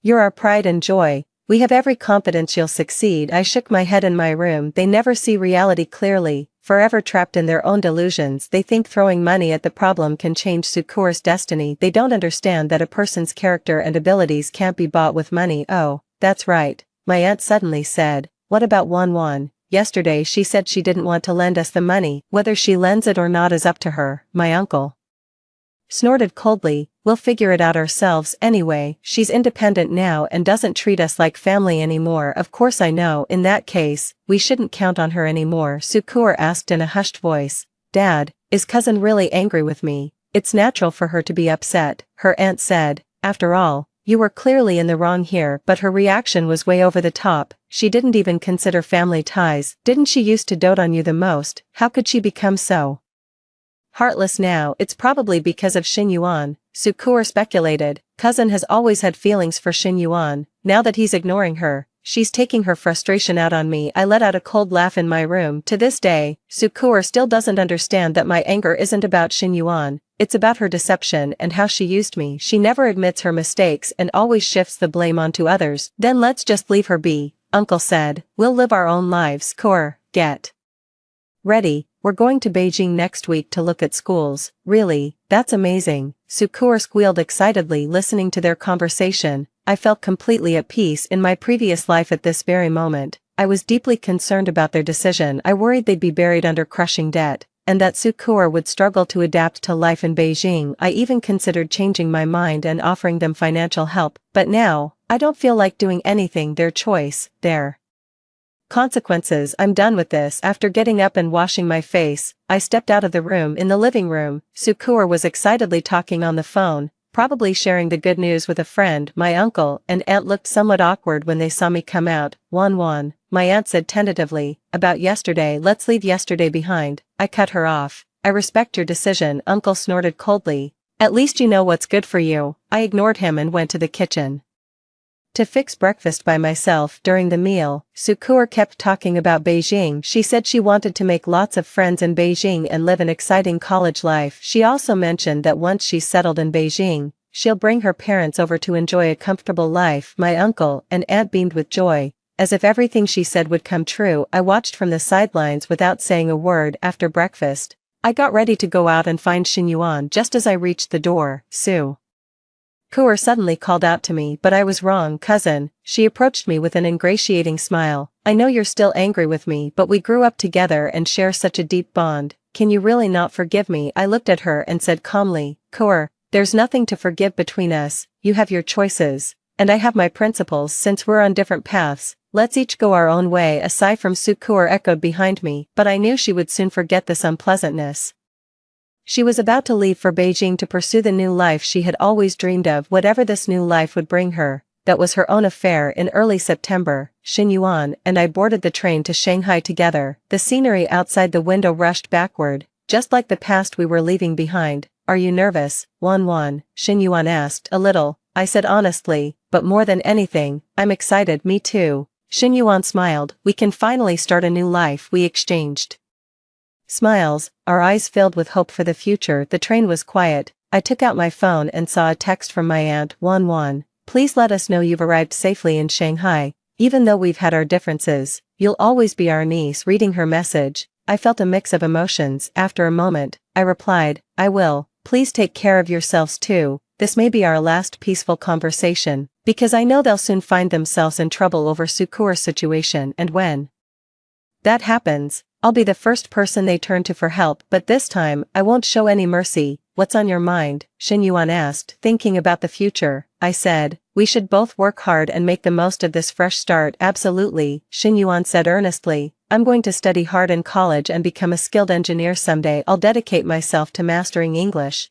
hoping to work as a translator in the future. I heaved a sigh of relief. Let's give it our all. Shin Yuan extended his hand. I shook his hand firmly. We're in this together. When we arrived in Shanghai, we went our separate ways to register at our respective universities. Shanghai Jiaotong University was vast and beautiful, with plane trees lining every pathway. I moved into the dorm, and my roommates are all very friendly. They asked where I was from, and I told them a small town. When they asked why I chose to major in English, I said it was because I love it. They didn't ask about my family background or my past experiences. Here, I can start over and become whoever I want to be. That evening, Shin Yuan texted me. Wan, Shanghai is truly wonderful. I think we made the right choice. I replied, yes, this is our fresh start. 2 months later, I got a call from my aunt. She was in tears, telling me that Sukur had gotten into trouble in Beijing and had been expelled from school. She said Sukur was now refusing to come home and wouldn't answer their calls. She explained they'd mortgaged their house to pay for Sukur's education, and now they couldn't keep up with the loan payments. She begged me through tears to help them, saying I was the family's only hope. I listened quietly until she finished, then said, Aunt, I'm sorry, but this is something I can't help with. Wan, how could you do this? Aunt said angrily, Kuer is your cousin, we're your family, blood is thicker than water, how can you just stand by and watch our family fall apart? Aunt, I said calmly, these are the consequences of your own choices, I warned. You back then not to mortgage the house just to send Kuer to Beijing, but you wouldn't listen, and even accused me of being selfish and uncaring about family. Now that there's trouble, you suddenly remember I exist. But, my aunt tried to say something more. Aunt, I'm an adult now, I have my own life to live, I cut her off. I can't keep paying for other people's mistakes forever. How Kuer is doing in Beijing is her own business. Losing your house was the consequence of your own choices. None of this has anything to do with me. My phone started ringing again immediately, but I didn't answer it. I turned off my phone and walked out to the balcony to take in the night view. The Shanghai night was beautiful, with neon lights twinkling and a steady stream of traffic flowing through the streets. This city is brimming with opportunities, a place where one can truly start over. I took a deep breath, feeling a sense of relief I'd never known before. The burden I'd carried for 18 years was finally lifted completely. After 18 long years, I've finally let go of that obsession for good. From today onward, I'm living for myself and no one else. I'm determined to carve out my own path in this city and make my dreams a reality. As for the people and things from my past, I'm leaving them right where they belong. In the past, a year later, I heard Kuer had become an internet celebrity in Beijing, making money through hype and pushing boundaries, but soon, her account was suspended. For violating the law, my uncle and aunt's house was eventually repossessed by the bank, forcing them to rent a place. The stress took a toll on my uncle's health, and he now requires long-term treatment. My aunt called me several times, hoping I'd come back to help. It's not that I'm heartless, but I've finally learned to protect myself. Meanwhile, Xin Yuan excelled in university, consistently ranking at the top of his class. We often studied together and discussed our future plans. Our friendship grew even deeper than before. This time, we've all learned to take responsibility for our own choices. We've come to understand that true growth means learning to say no to unreasonable demands, no to emotional manipulation, and no to anyone trying to take advantage of our kindness. Only then can we protect ourselves and extend help to those truly deserving of it. This is the most important lesson I've learned in the past 18 years. It's also the principle I'm most determined to uphold in this lifetime. Story 2. I had been secretly in love with my childhood friend for 10 years. After one reckless night, he despised me for 10 years. He finally got his wish when he died in a car accident, soaring away with his true love. When I opened my eyes again, I found myself back on that ambiguous, drunken night. I grabbed my belongings and fled, but then I heard that Xin Shue, who had always been proud, had turned Huai City upside down searching for his childhood sweetheart. One I had actually been reborn. Outside the house, neon lights flickered. Inside, the air was scorching hot. I pinched the palm of my hand hard. It hurt. It wasn't a dream. Oh, but that's not right. I was already dead. Even if it wasn't a dream, I shouldn't have been able to feel pain. Yang, the man's hoarse voice echoed in my ear. My whole body shuddered. I was not only reborn but also back on that fateful night. Yang. Xin Shue held my chin and kissed me passionately. I turned my face away, and his hot breath landed on my neck. No, that wasn't it. He wasn't calling Yang, but Yang, Qin Wei's nickname in my past life. I thought he had finally noticed me. Overjoyed, I spent a wild night with him. Only later did I realize that Xin Shue had always loved Qin Wei. He was just drunk and mistook me for her. Xin Shue, sober up. I pushed him away forcefully. I had been secretly in love with him for 10 years. After that night, however, he hated me for 10 years. Fortunately, this time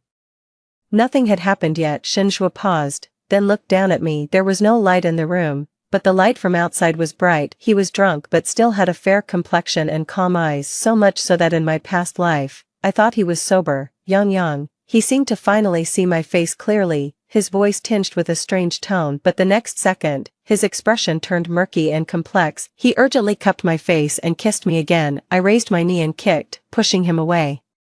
With all my might, I rushed out the door too, breathing the cold air outside. I took out my phone and checked the time over and over. I had to be sure I really had been reborn. I rushed home quickly, memories of my past life flooding back. Xin Shue and I were childhood friends, our families close. That night, it was supposed to be Aunt Xin who called me, saying Xin Shue wasn't answering his phone and asked me to check on him. I always knew the passcode to Xin Shue's apartment. I managed to open the door and encountered the drunken man. I had loved Xin Shue for many years. His repeated calls of Yang were something I couldn't resist. I didn't return home all night, and the next morning, both our parents arrived to find Shinjue and me lying on the same bed. Our clothes were strewn all over the floor. Both families had intentions of matching us together, and this incident was just what they wanted. Just as I was about to graduate from college, our wedding plans were set. I was overjoyed.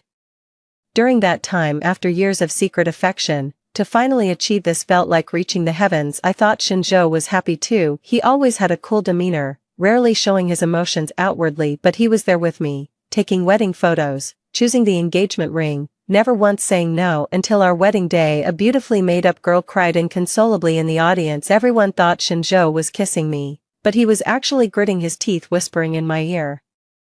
"Jiangyang, are you satisfied with this outcome?" Before this, I didn't know Qinwei. Shinjo was 2 grades above me. We were in the same city but not the same university. I had never heard about him liking any girl, nor had I heard about him being in a relationship. Shinjo gave me an unforgettable wedding night. He accused me of drugging him that night. He furiously claimed it was all intentionally planned by me. "Jiangyang, your malice is chilling, your affection is disgusting. You so wanted to be with me, I'll let you have it.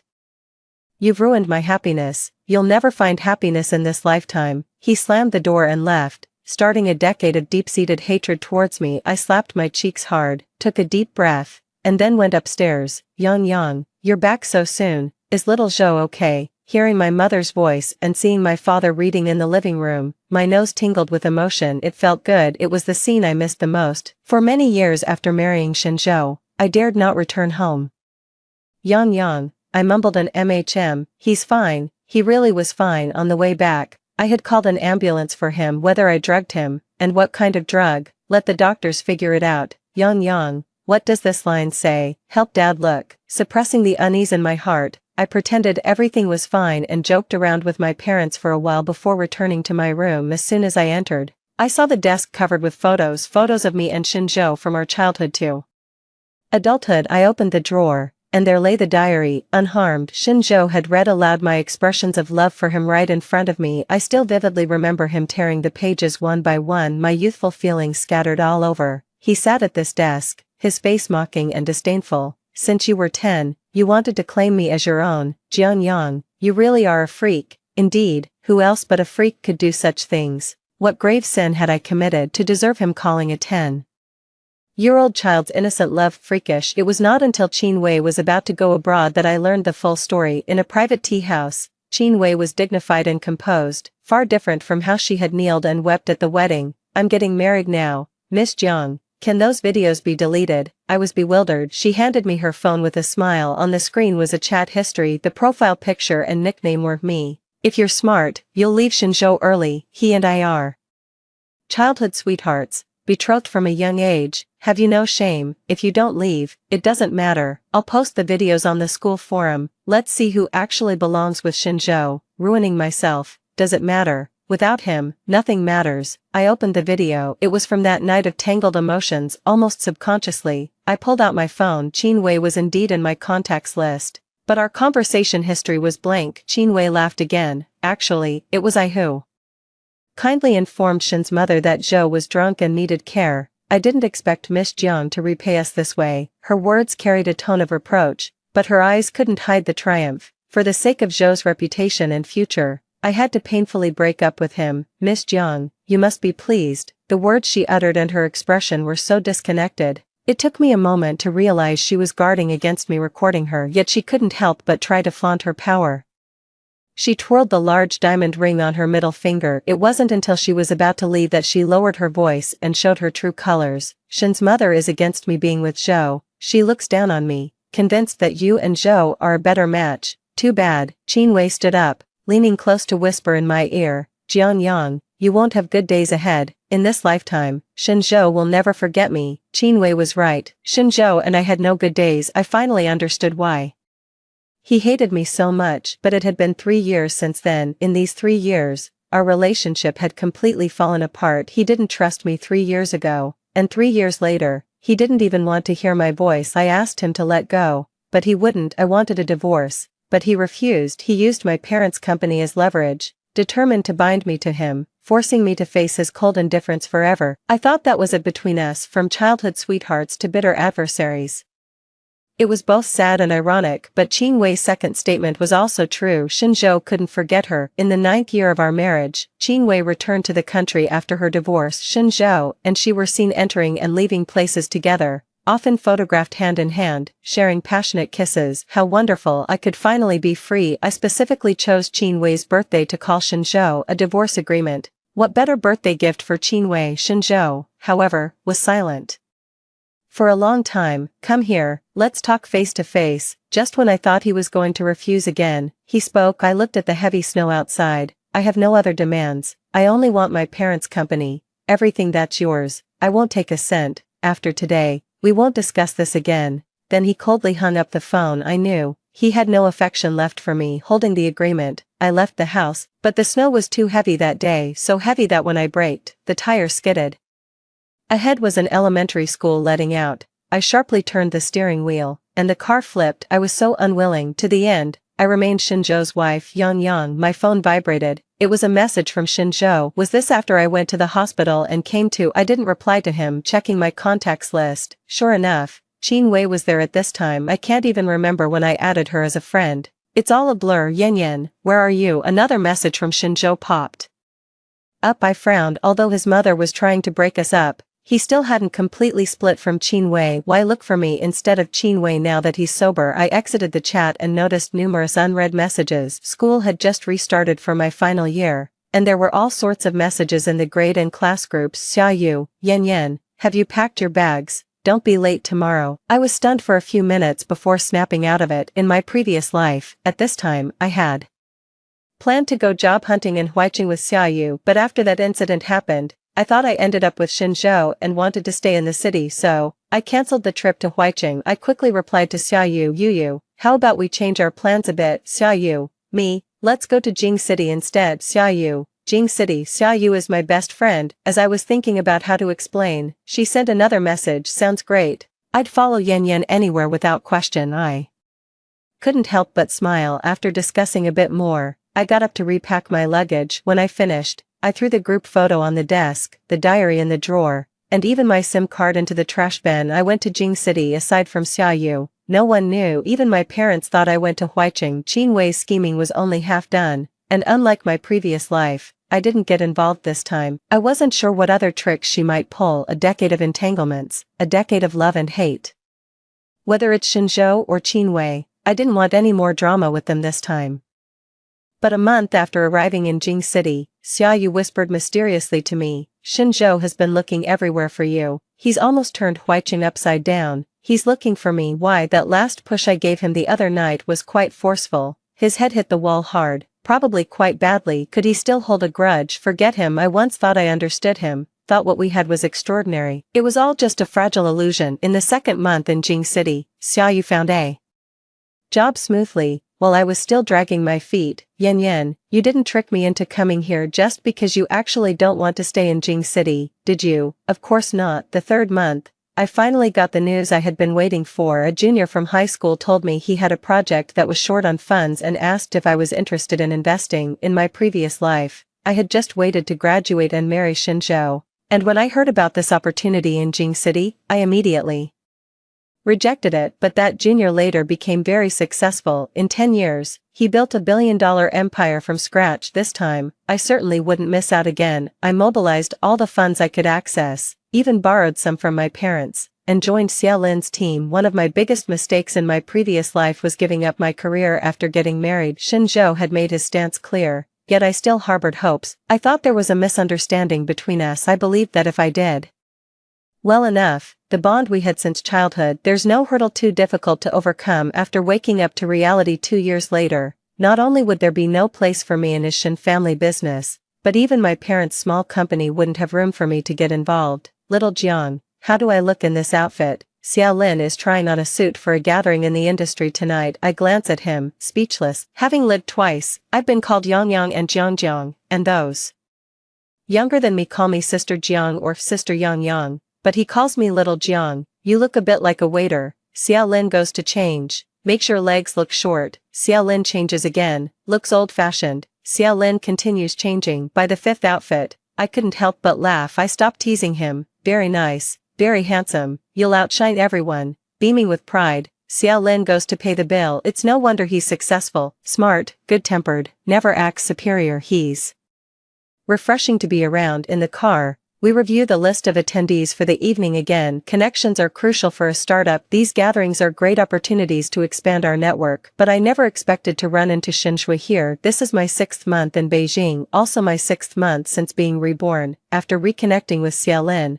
I stopped using all social media and didn't contact any old friends. Of course, I also didn't return to my original city. Even my graduation procedures were handled by Xiaoyu on my behalf. Actually, I noticed Shinshua not long after entering. He and Qinwei stood together, a handsome couple, well-matched. Do you know them? Xiao Lin asks me quietly. I'm momentarily at a loss for words. I'm just surprised. That's all. The Shin family has always been in traditional industries and didn't get involved in the gaming industry in my past life. Shinshua shouldn't be here. But then, something even more unexpected happens. Shinshua seems to notice our gaze and looks up. Our eyes meet from afar, and his eyes suddenly redden. Yang. Almost immediately, he pulls his arm away from Qinwei and strides towards me. I don't understand why he's so emotional. He's usually reserved and indifferent. He only shows his undisguised disgust when he mocks me with a smile. Shinshua comes over to grab my hand. Instinctively, I step back, and Xiao Lin steps forward to shield me. And who might this be? It seems only then does Shinshua notice Xiao Lin. He looks at him, then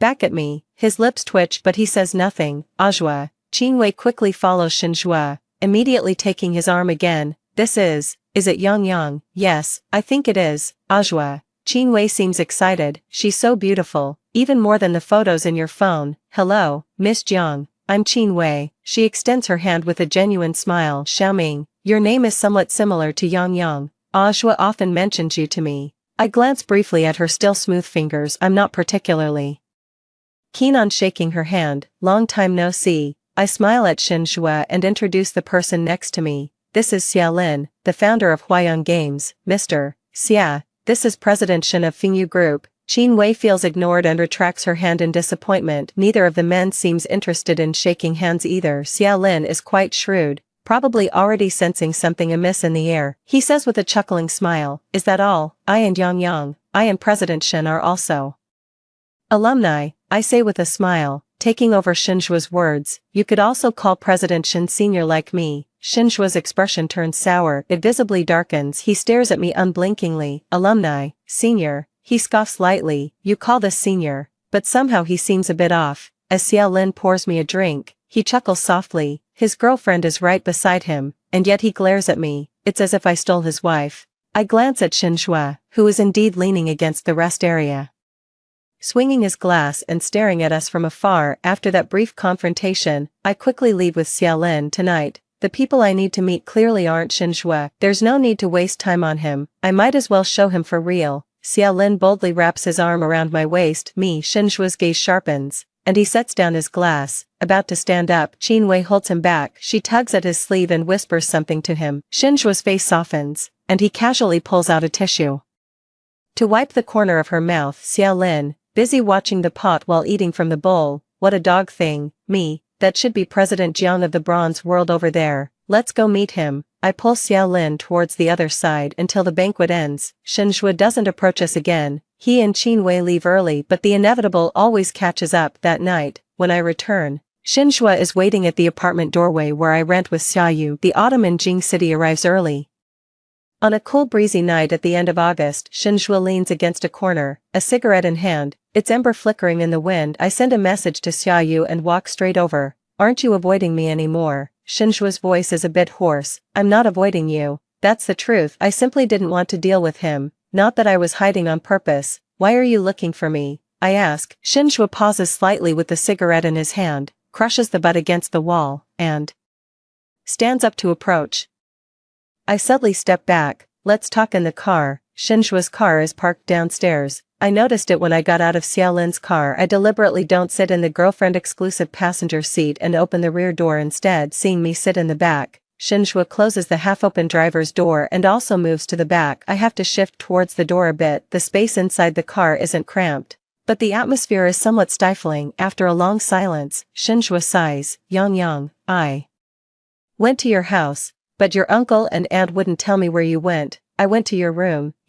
Did you throw away our photo together? and in your desk, I remember there were many diaries, you also, I give a low chuckle. He gazed at Shinjo intently. Why do you think I threw those things away? Don't you know, being granted a second chance, I thought it was divine favor towards me. I never realized that I wasn't the only one blessed by fate. It's embarrassing to admit, but even after 10 years, I still remember what Shinjo looked like at 23. At 23, Shinjo disliked wearing suits, but if he did, he would opt for a stylish ash gray. At 23, he wasn't fond of red wine, preferring the fancier, more stimulating cocktails, and Shinjo didn't smoke at 23. At that age, he was aloof, quiet, yet bold and unrestrained. I loved him so passionately back then that a few words at a banquet were all I needed to recognize him. The man before me isn't the 23-year-old him. Shinjo was also looking at me. The car's light was off, only the street lights casting shadows inside. In the dim light, his eyes shifted through expressions: surprise, pain, joy, regret,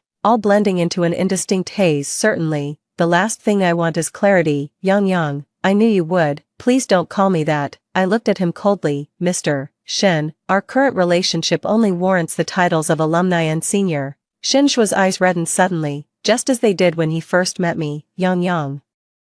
I know you've been wronged. That day, with the heavy snow, I was blinded by anger and insisted that you come to talk in person. I didn't really want to break up with you then. Please don't bring up past lives. I interrupted him. Shinju, it's not easy to start over. From now on, let's go our separate ways. You marry the one you love, and I'll follow my own path. Please don't come looking for me again. Young, don't say things you'll regret. Shinju grabbed my hand. You said it's not easy to start over. Didn't you always tell me to let go? In our past life, I owed you once, and you owed me once. We're even now. This life, you've realized your mistake, and what are you saying? I almost doubted my own ears. Realized my mistake. Young, I was really happy you called the ambulance for me. Shinju's chin slightly lifted, his gaze fixed on my face. It seemed sincere and straightforward. The affection we've shared since childhood shouldn't be marred by such vile means. Enough. I pulled my hand away. Shinju, you are simply beyond help. I got out of the car and slammed the door. I never expected Shinju to know the truth. After I died, my soul wandered for a while, floating up and down, sometimes conscious, sometimes not, but I saw it with my own eyes. Shinju proposing to Qinwei. The diamond ring was even bigger than the one Qinwei had,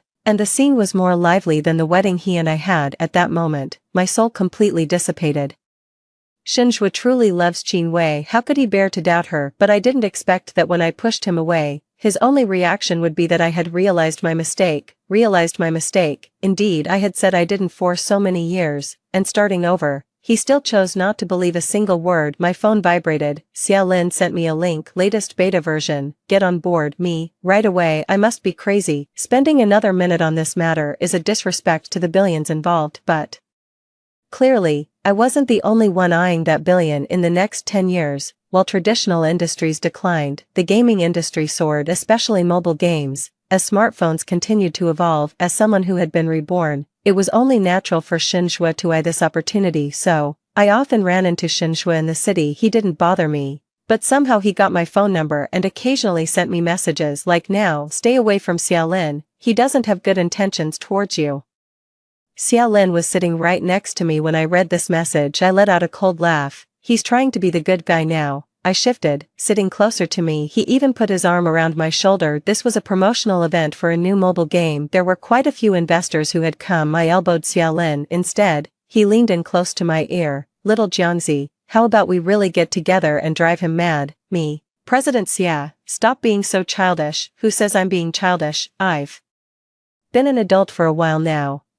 Before he could finish his sentence, someone forcefully pulled me up by the hand and started dragging me out. 18, Jianyang, can't you hear what I'm saying anymore? Shinjo looked very angry, even more so than when he tore up my diary years ago, but he quickly calmed down. His gaze was a mix of helplessness and sorrow. Yang, he steadied my shoulders. I know you resent me for using your parents' company to manipulate you, but now, I just want to carve out my own path. My gaming company is nearly ready, and I'll soon hand over full control to you. Okay, quit your job at Huayang, and I prepared the villa in Lanshan for you. It's all set up according to your preferences. Yang, let's not miss out on each other again in this lifetime. It took me a moment to grasp his intention. Was he thinking about reconciling with me. Perhaps the sarcasm in my eyes was too intense. As Shinjo subdued his emotions, he sighed, Yang, I know you're still angry with me. You don't know what happened after you passed away. Shinjo reached out to touch my cheek, his eyes beginning to redden. Can you give me some more time, just a little more time for me to sort things out?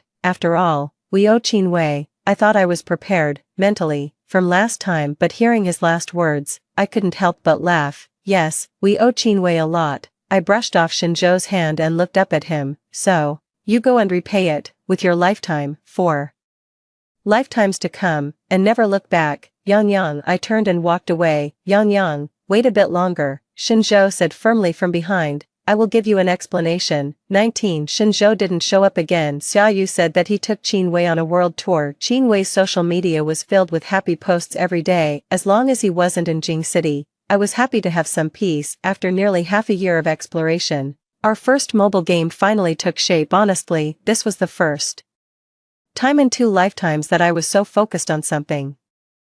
Xiaolin might be a bit erratic normally, but he was extremely serious when it came to work. The entire Huayang team was young and vibrant. Being with them often made me feel like I was just a recent college graduate. It didn't feel like I had lived those extra 10 grueling years. Jiang Bao, play it again. Are you sure this version is really fun? I must say, young people have a lot of ideas now. At the company, they call me Little Jiangzi, Little Yangzi, Jiang Bao, Yang Bao, all sorts of names.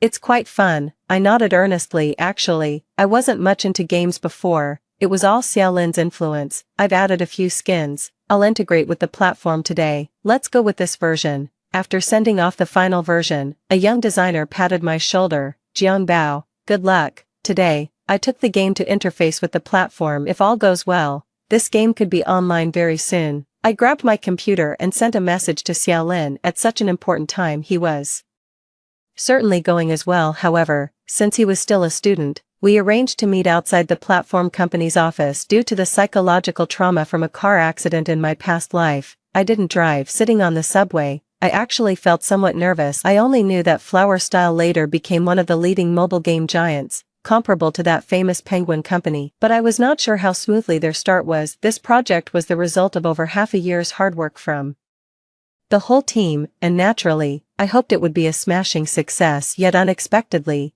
before I even reached my destination, just as I exited the subway, I encountered a roadblock. Shinjo's game company, which Qinwei also had a hand in, operates within the same industry, where there are only a handful of platforms. It wasn't difficult for her to find out about my itinerary. She didn't seem as carefree and joyful as Xiaoyu had described. At least, she seemed far less arrogant than when she used to flaunt her diamond ring in front of me. I glanced at her briefly, then looked away, intending to ignore her, but obviously, she was here for me. Jiang, you've won. You must be very happy, right? I had no idea what she was talking about. I quickened my pace, but she followed close behind. Jiang, what makes you better than me? You're just from a moderately well-off family. Your parents own a small company. Isn't it just because you knew Shinjo a few years earlier that you've been flattering him all along? Jiang, are you playing hard to get with Shinjo? I glanced at my watch, not wanting to engage in conversation with her. The 2 old folks from Shin's family are completely charmed by you. They only recognize you. Now even Shinjo is on your side. Qinwei suddenly grabbed my wrist. Jiang, stop pretending to be so aloof and indifferent. Your feelings for Shinjo, you think I can't see them, Miss Qin.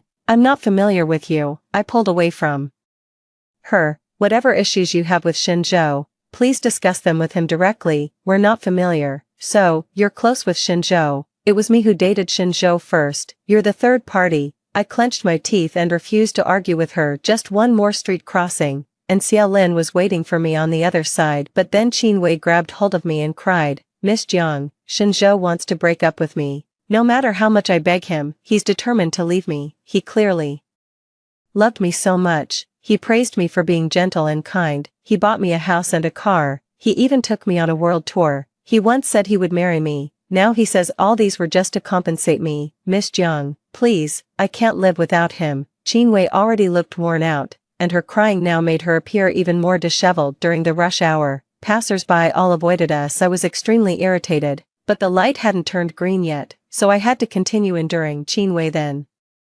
grabbed my laptop bag. Miss Jiang, since you're not interested in Shinjo, You should make things clear with him. There were important things in my computer bag, and I instinctively moved back, but then, as if she suddenly discovered my weakness, Jiangyang, you'll never be able to get rid of me. Her tone was all too familiar. I could almost see the smug smile at the corner of her mouth. She yanked hard on my laptop bag, and just as I pulled back, she let go and abruptly stepped back. Then came the loud screech of brakes. I had forgotten Qin Wei was a gambler in my past life. She gambled on Shenzhou, believing her, letting a lie stand between me and Shenzhou for a whole 10 years this lifetime. She was prepared to gamble with her own life, betting on Shenzhou's conscience. Shenzhou has always had a conscience towards her. He has a conscience, but this time, his calculated plan might not go as she wishes. I'm sorry. It's all my fault. I stood in front of Qin Wei's hospital bed. I shouldn't have argued with her on the roadside, shouldn't have held on when she tried to grab my computer. Oh, she wasn't trying to steal the computer. She was just emotional and grabbed my hand while talking. Xiao Lin bumped me with his elbow.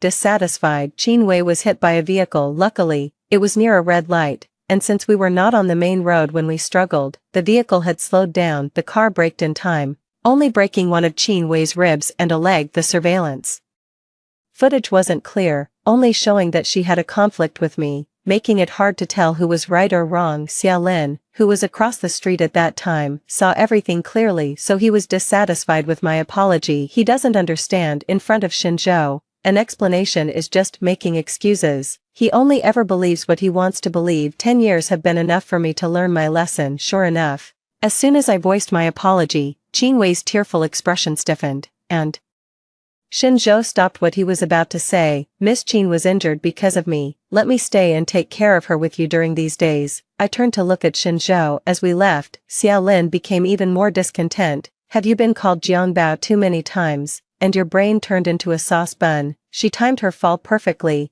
What does it have to do with you? She clearly wants to cling to Mr. Shen. Why don't you just let them be? Lock it down and be done. I glanced at my wrist, which Qin Wei had just reddened by pulling. Do you remember the last time we played a game and encountered an annoying ghost, always sticking to us, beat us up, ran away, and just when it mattered, popped out again to hit us? How did you say to deal with such people back then? Xiao Lin, use the ultimate move, finish them off. I nodded. Use the ultimate move, finish them off. I am very competent, working from 8 to 5, more punctual than a job. I finally understood the pleasure Qin Wei felt when she did those things. It turns out making someone you dislike unhappy can be so satisfying. Ah Zhou, my leg hurts so much. Shenzhou was about to get up. I held him back. She's crying from the pain. Should we call a doctor? Shenzhou nodded, calling for the doctor. Ah Zhou, I'm so thirsty. Shenzhou got up. I held him back. The nurse is attentive. Let her go. Ah Zhou, it's so boring lying here. Could you read to me? I got up. I'll do it. After several times, Shenzhou also realized I was doing it on purpose. He even seemed somewhat happy. Yang, I've always said I would explain things to you. I've already broken up with Qin Wei. After she's discharged, I will give her a sum of compensation, and then we will be even. Sometimes, when it was just the two of us in the hospital room, he looked at me with eyes brimming with joy. Then we can go home together. Do you want to live in Lawn Mountain or Ping Courtyard? I've also thought about the wedding. This time I looked up. How much compensation do you plan to give her? 1 million, after all, it was our fault. The doctor said her leg. 1 million. I tugged at the corner of my lips. That's good. Sometimes Xiao Lin would also come over under the guise of work. He didn't speak, just buried his head and texted me. This filial piety between mother and son. What are you scheming? I replied. It's always calm before the storm. 24. Actually, it wasn't a big move. As the day of discharge approached, Qin Wei became more anxious. I knew her original plan except for Xiao Lin, whom I had seen with my own eyes. No one would believe that someone could joke with their own life, so, like in my previous life, I became her scapegoat, and like before, Shenzhou and I would argue because of her. The difference was, she wouldn't leave. She took advantage of Shenzhou's old feelings and guilt, feeling entitled to demand from him. Perhaps she even hoped to sustain some disability, giving Shenzhou more reason to feel guilty towards her for life. But I was not angry. Before Shenzhou could even speak up, I took the initiative to apologize. I didn't argue with Shenzhou either. Even in her presence, I was all smiles, warming up the feelings between us. She became insecure. She worried that she would be abandoned once she was discharged. I really wanted to comfort her. After all, there was still 10 million. Shenzhou truly loved her, of course. Whether she could get it depended on her own skills. 3 days before Qin Wei's discharge, Shinzhou, all smiles, began discussing the color of the curtains at home with me. Shinzhou, I won't go back with you. I put down my breakfast calmly and looked at him. I won't marry you again, won't love you again, I don't even want to see you again. Do you know why? Shinzhou followed me back to the room. Seemingly in a daze I called him again, Brother Shen. Indeed, I used to call him that when I was a child. During these days, I called him that in front of Qin Wei too, a nickname more nauseating to her than her.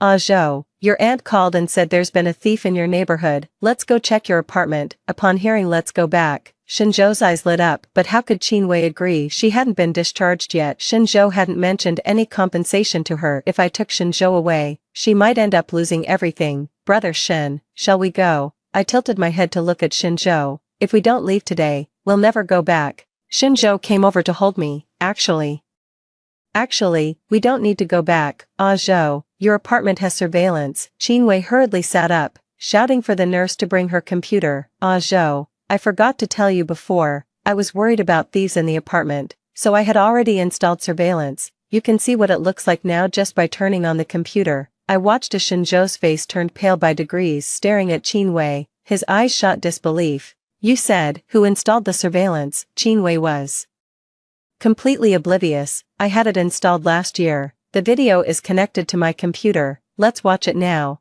I then asked Xiaolin, who had specifically come for the spectacle, Mr. Xia, I suddenly can't remember. Are our game accounts, nicknames, and avatars unique? Xiaolin, of course not. Then it's easy to register another account with the same nickname and avatar. Of course, I remember it's the same for WeChat. Correct. Alright, Xiaolin, we can leave now. See, it was just that simple enough to be sad. 25 Shinzhou appeared before me again a week later. In those 7 days, it seemed like 7 years had passed for Shinzhou. He had become terribly thin. He looked disheveled. It was raining. He stood there with his head down, soaked through by the rain. It seemed he hadn't expected me to come down so quickly. Surprise flickered in his eyes when he saw me, quickly replaced by a frantic sense of guilt. I'm sorry. A 10-year overdue apology finally came out of his mouth. I'm sorry, Yang. His body trembling, he hugged me, his hot tears falling onto my collar. I'm sorry, Yang. All these years, so many times, he choked up, unable to continue. It's all in the past, I said. No, it's my fault. It's all my fault, Yang. He held me tighter. Can you accept my apology, please? I shook my head. Shinzhou, it's too late. Shinzhou suddenly began to cry. But I love you. Yang, after you left, I realized how much I loved you. I continued shaking my head, pushing him away, and stepped back, looking up at him. Shinzhou, think about it, was that really love? Shinzhou, things have always been too smooth for you. He could command the winds and the waves, always getting what he sought. Think about it, do you love me? Or is it just because you can't have me? Shinzhou didn't hesitate. It's you. I truly loved you, Yang. I thought it through in my past life, it was. But I don't love you anymore. I looked at him. Shinzhou, I won't marry you again, I won't love you again, I even don't want to see you again. It's not a joke, not something said in anger. Are you still not going to believe what I say, like you did 10 years ago? Shinzhou staggered a step, his face turning ashen. Go back, you'll catch a cold, and your mother will worry. I withdrew my gaze, turned around. Before I walked out of the alley, I heard crying behind me. I didn't want to see Shinzhou so downcast. I would rather see the 23-year-old Shinzhou, the one I once deeply loved, the one with a sparkle in his eyes. But life always brings such helplessness. 10 years ago, I would have jumped for joy at his words, and probably spent the whole night sleepless. 10 years later, I just listened indifferently. I went back to my room, played a game, and then slept. Shinzhou fell ill nonetheless. The elders of the Shin family took turns calling me, saying he was delirious with fever, mumbling my name. Even my mom called to sigh. Weren't you the one who said that little Zhua had a girlfriend and you didn't want to make it hard on yourself? That's why we kept you in the dark about him being in the same city. Now what's all this fuss about? I heard he broke up with that girlfriend. Yang, didn't you always love little Zhua the most? Maybe, Mom, it's all in the past. One of the biggest mistakes of my past life, the rift between Shinzhou and me, was always hidden from my family. At first, there was hope, thinking there might be a chance for Shinzhou and me. Then my father fell ill. Shinzhou was always his proudest son-in-law. And I couldn't bring myself to tell him. It was only after witnessing the tragedy of parents burying their child did I understand what son-in-law, what company would consider their precious daughter to be more important. So, from the very beginning of this life, I have been open and honest about my thoughts. Sure enough, both my mom and dad supported me. They just wanted me to be happy. Shinshua had been sick for over a month, and his mother begged me to talk to him throughout those 10 years.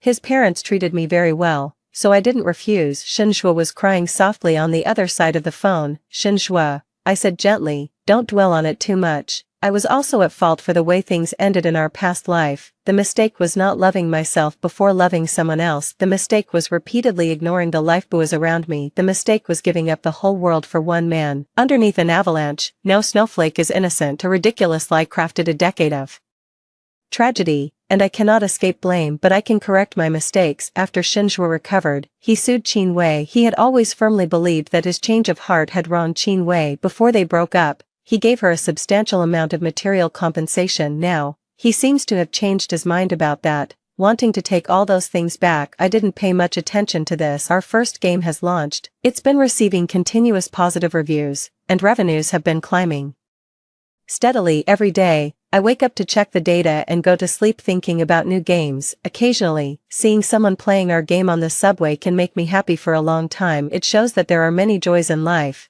not just those brought by love. When our second game launched, it shot to the top of the download charts on its first day. The overwhelming sense of achievement filled me completely, making the whole world seem wonderful. I've settled down in Beijing and even moved my parents here. My life has been drifting further and further from its original path. Shinzhou didn't disappear from my world immediately. He came looking for me for a while. He didn't talk to me. He just followed me to and from work. It seems he has finished his lawsuit with Qin Wei. Xia Yu told me that Qin Wei didn't get much money, and her leg was indeed disabled from the last car accident. She asked the court for compensation, but it was denied. But having finished entangling with Qin Wei and then starting to bother me wasn't pleasant. Most of the time, I ignored him. The road isn't owned by my family. He can walk it however he likes. Occasionally annoyed, I would turn around and scold him. Shinzhou, did you come back just to follow me like this? He actually responded directly, yes. After that, I didn't want to talk to him anymore. The last time I saw him, it was another rainy day. The rain in the late autumn was like fine needles of ice. I didn't want him to get sick and have his mother calling me repeatedly, so I bought him an umbrella. He leaned at the entrance of an alley and suddenly asked me, Yang, after everything I've done to you in the past, do you also think I'm cruel? Now saying I like you, does that disgust you? I ruined your happiness. In an instant, I felt like I was back to that year, our wedding night. It was also at this age, in such an autumn amidst the festive joy. He scolded me with a cold face. Yang, your cruelty is chilling. Your affection disgusts me. You so wanted to be with me. I'll grant you that. You ruined my happiness, and you will never find happiness in this lifetime. Yes, I looked up, the fine rain falling into my pupils. Shinzhou, your cruelty is chilling. Your affection disgusts me. You ruined my happiness. For this lifetime. I paused, looking into his eyes. Shinzhou, I hope you find happiness. He trembled violently, his whole back hunched, bending at the waist. After that, I never saw him again. Another year quickly passed. I remember in my past life, during this year, Qin Wei gloriously went abroad to marry and flaunted her achievements in front of me before leaving. Guess who I just saw? She looked so haggard I almost didn't recognize her. It was only when I saw her limping that I was sure. It really was Qin Wei. She's actually fallen to the point of serving dishes in a small restaurant. What are you looking at? I turned off Xia Yu's message and put away my phone. Nothing. You haven't secretly started a new romance, have you? Xia Lin propped up his cheek in an exaggerated manner. Little dumpling, the weather is so nice today. Why don't we take our online romance offline? I looked at him helplessly. Xia Lin raised both hands. Alright, I get it. Men are not as enticing as money. Let's go. He pressed the gas pedal. Little CEO Xia will first aim for a cool 100 billion. I couldn't help but laugh. It was the height of spring. The sunlight was just perfect. Life is a series of multiple choice questions. This time, I won't make the wrong choice. Shinshua side story 1. When I received the call from the police, I was momentarily deafened. A sharp ringing in my ears nearly pierced my brain, and by the time I regained my senses, the person on the other end was shouting, Mr. Shen, are you alright? Please calm yourself before coming to identify your wife's body. 2. Jiangyang is dead because on a snowy day, I asked her to come and discuss our divorce in person. Qinwei always comforted me, saying, "It's not your fault, she didn't drive well, how can you blame yourself?" But I knew it was my fault. 3. Jiangyang and I weren't always like this. Ever since we were young, she was obedient and gentle, liking to quietly stay by my side. Big brother Shen, can you make me a little rabbit? Big brother Shen, can you explain this problem to me? Big brother Shen, can you wait and walk home from school with me? We were very close. My phone was full of her photos, and every time I saw the character Yang in a book, I would subconsciously circle it. It felt so familiar and dear, so much so that when I first met Qinwei and she told me her nickname was Yang, I felt an affinity for. I met Qinwei in college when she was surrounded by a group of thugs. I stepped in to save her. After that, she often appeared around me, quiet, much like Jiangyang used to be. She had seen Jiangyang on my phone. "She's so beautiful, is she your girlfriend?" I naturally replied, "No, she's my sister."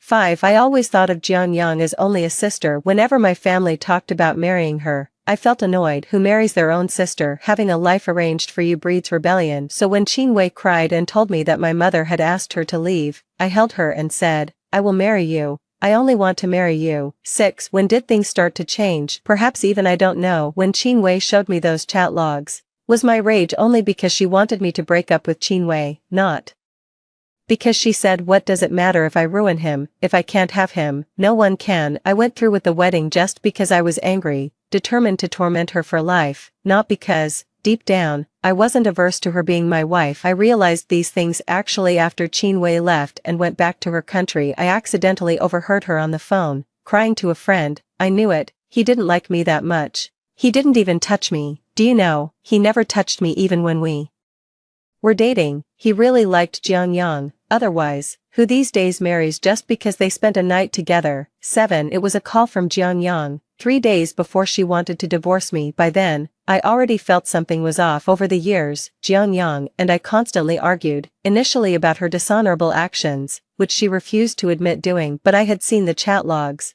The video angle was from the apartment's surveillance. The only people who knew the apartment's password were me, her, and Qinwei. In the 3rd year of our marriage, one day, she suddenly asked me, "Why don't you suspect that Qinwei did this?" I found it amusing. She did this. Why, what good does it do? Qinwei broke up with me only because she was threatened by her. After the breakup, she became depressed and attempted suicide several times. She had no motive to do that. After that incident, Jiangyang never mentioned it again. Later, we argued over trivial matters. Qinwei did not marry well. She often called me from overseas, crying about her life. If it weren't for Jiangyang's actions back then, Qinwei wouldn't have ended up like this. Every time I think about it, I can't have a proper conversation with Jiangyang. Why did the girl, who was as obedient as a rabbit at first, have a different face behind her back? Before Qinwei returned, Jiangyang and I were still arguing because I found her birth control pills. She didn't care about my future or my feelings. She even refused to have children with me. What was recorded in those diaries was not love but an obsessive possessiveness. After years of arguing, Qinwei finally came back. I thought I would be happy, but after being together with Qinwei, just like she said, I didn't even want to touch her. Could I have always liked Jiangyang? I think of the reassurance I felt when I woke up at night and held her in my arms. I think of the comfort I felt every time I came home and saw her quietly in the house. I think of the face that frequently appeared in my mind when I was with Qinwei. Turns out, I've always liked Jiangyang, but Jiangyang wants to divorce me. Her tone was so calm, convinced that I would agree. "Come here, let's talk face to face." I could not agree to divorce her. She sighed. "I have no other demands. I just want my parents' company, which belongs to you. I won't take anything else. To leave me." She didn't even fight for the family property. In a rage, I said, "After today, no more discussion." Just with that statement, Jiangyang died on a snowy road. Impossible. I couldn't possibly like Jiangyang. If I liked Jiangyang, how could I have been cold to her for a whole decade? If I liked Jiangyang, how could I have been responsible for her death? The one I liked was clearly Qinwei. The whole world knew I loved Qinwei. For Qinwei, I defied my family, neglected my wife, and remained childless for many years. I pretended as if nothing was wrong. I didn't even attend Jiangyang's funeral. I continued to be inseparable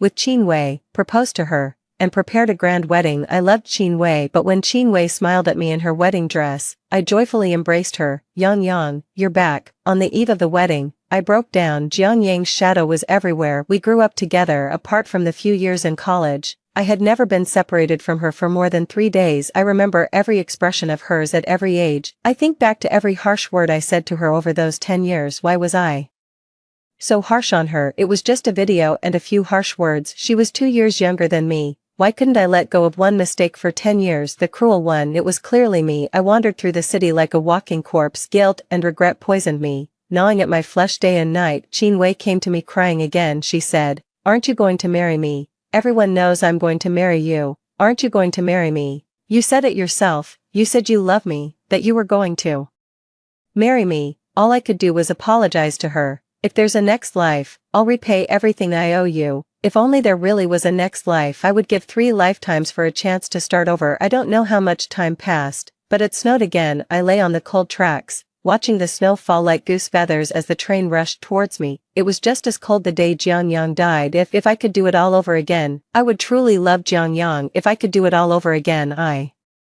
would make up for all the regrets. Back then, I didn't know that later, I would indeed get a chance to start over, yet it was just a one-time, even more misguided beginning. Story 2. In my previous life, I resorted to underhanded tactics to coerce Lu Kongwen into taking responsibility for me and marrying me. I seduced him with my charms to the point where he was utterly infatuated and couldn't resist my body, which prevented him from seeking out his childhood sweetheart time and again. Unfortunately, back then I didn't understand that those who manipulate with seduction often see their affection and grace fade away. A forced marriage call from the childhood sweetheart made him abandon me on a deserted island thousands of miles away without a second thought. That night, a tsunami ravaged the island, and I was forever buried beneath the sea. Reborn. I find myself straddling his abs. Fortunately, I haven't made any grave mistakes yet. I'm sorry, I slept with the wrong person. I'll leave immediately, I blurted out. Lu Tsongwen's eyes shattered with emotion, his voice trembling and hoarse. Ji Yunru, other than me, who else do you want to sleep with? His grip on my slender ankles left faint red marks, trapping my fleeing body. Lu Kongwen, let me go, I demanded, ignoring my pleas. He forcefully dragged me back beneath him. Ji Yunru, wasn't it you who drugged me? What's this, playing hard to get now? His expression was dark, his lips tightly pursed, the tense line of his jaw and the bulging veins on his neck were filled with intense energy. As if he could shatter me in the next second. It hurts, I murmured softly, tears of pain following. Lu Kongwen eased his actions but still showed no intention of letting me go. His rough fingertips gently massaged the corner of my eye, his gaze dim, his voice slightly hoarse, dressed so provocatively. Isn't it to seduce me? Having been his lover for 7 years in my previous life, I knew well that his tense body was on the brink of succumbing to his desires, ready to devour me completely. Then, we would be unexpectedly discovered by a high school classmate, forcing Lu Kongwen to get engaged to me. After that, to win his heart, I had no choice but to use my looks and figure as bait, constantly trying to captivate him. Yet, he always remained indifferent, delaying our marriage. Thinking of my previous life, the suffocating sensation of the cold seawater filling my throat made me shiver. A chill running down my spine. The love-struck fool I was in my previous life had been killed by the seawater. I would not make the same mistakes again. I tried to push him away with both hands, urgently explaining, I'm sorry, Lu Kongwen, I slept with the wrong person, let go of me, and I'll leave immediately. Hearing my words, Lu Tsongwen's eyes flickered, but he quickly regained his composure. He lowered his body, his hot breath on my lips, a hint of mockery in his voice. Ji Yunru, other than me, who else do you want to sleep with? I was at a loss for words. Lu Tsongwen's relentless pursuit since our high school days was well known throughout the school and had become a widely known joke among our classmates. Under such circumstances, who else could I possibly sleep with? I was racking my brain to come up with a name when the door was knocked. A gentle, cool voice came through. Kongwen, are you in there? It was Ji Yunue, my half-sister, and also Lu Tsongwen's childhood sweetheart. He was the one she couldn't stop thinking about. Her unattainable moonlight in a previous life.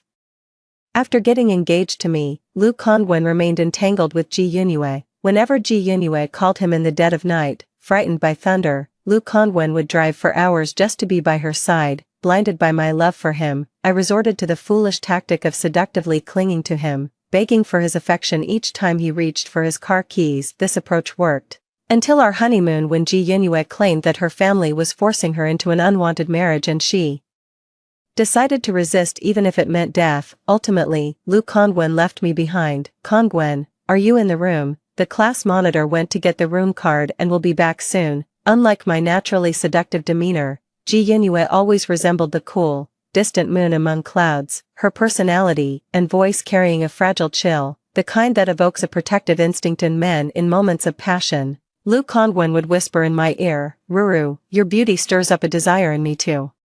Dominate, to see you in pain and tears." Lu Tsongwen's friend once said, "Ji Yunhue is the kind of respectable girl one marries, but Ji Yunru is only good for a fling, not for marriage." Previously, due to Ji Yunua's indifferent demeanor towards everything, including Lu Kongwen, I failed to notice the connection and affection between them. I intervened. I broke up the lovers and it cost me my life. In this life, let everything go back to its original path. Lu Tsongwen's body grew hotter, his gaze more intense, and his lips fervently met my collarbone, like a scorching rain. "Lu Kongwen, come to your senses. I'm not Ji Yunhue, let me go." He seemed irritated, unwilling to listen, and fiercely bit my lip, silencing my protests. In despair, I kicked him hard. Part 2, Ji Yunru, if you dare leave, I'll kill you. Lu Kongwen, bent over in pain, roared from behind. I paused, then leapt out the window. Staying meant death. I found the class monitor and had her deliver the room card to Ji Yunhue.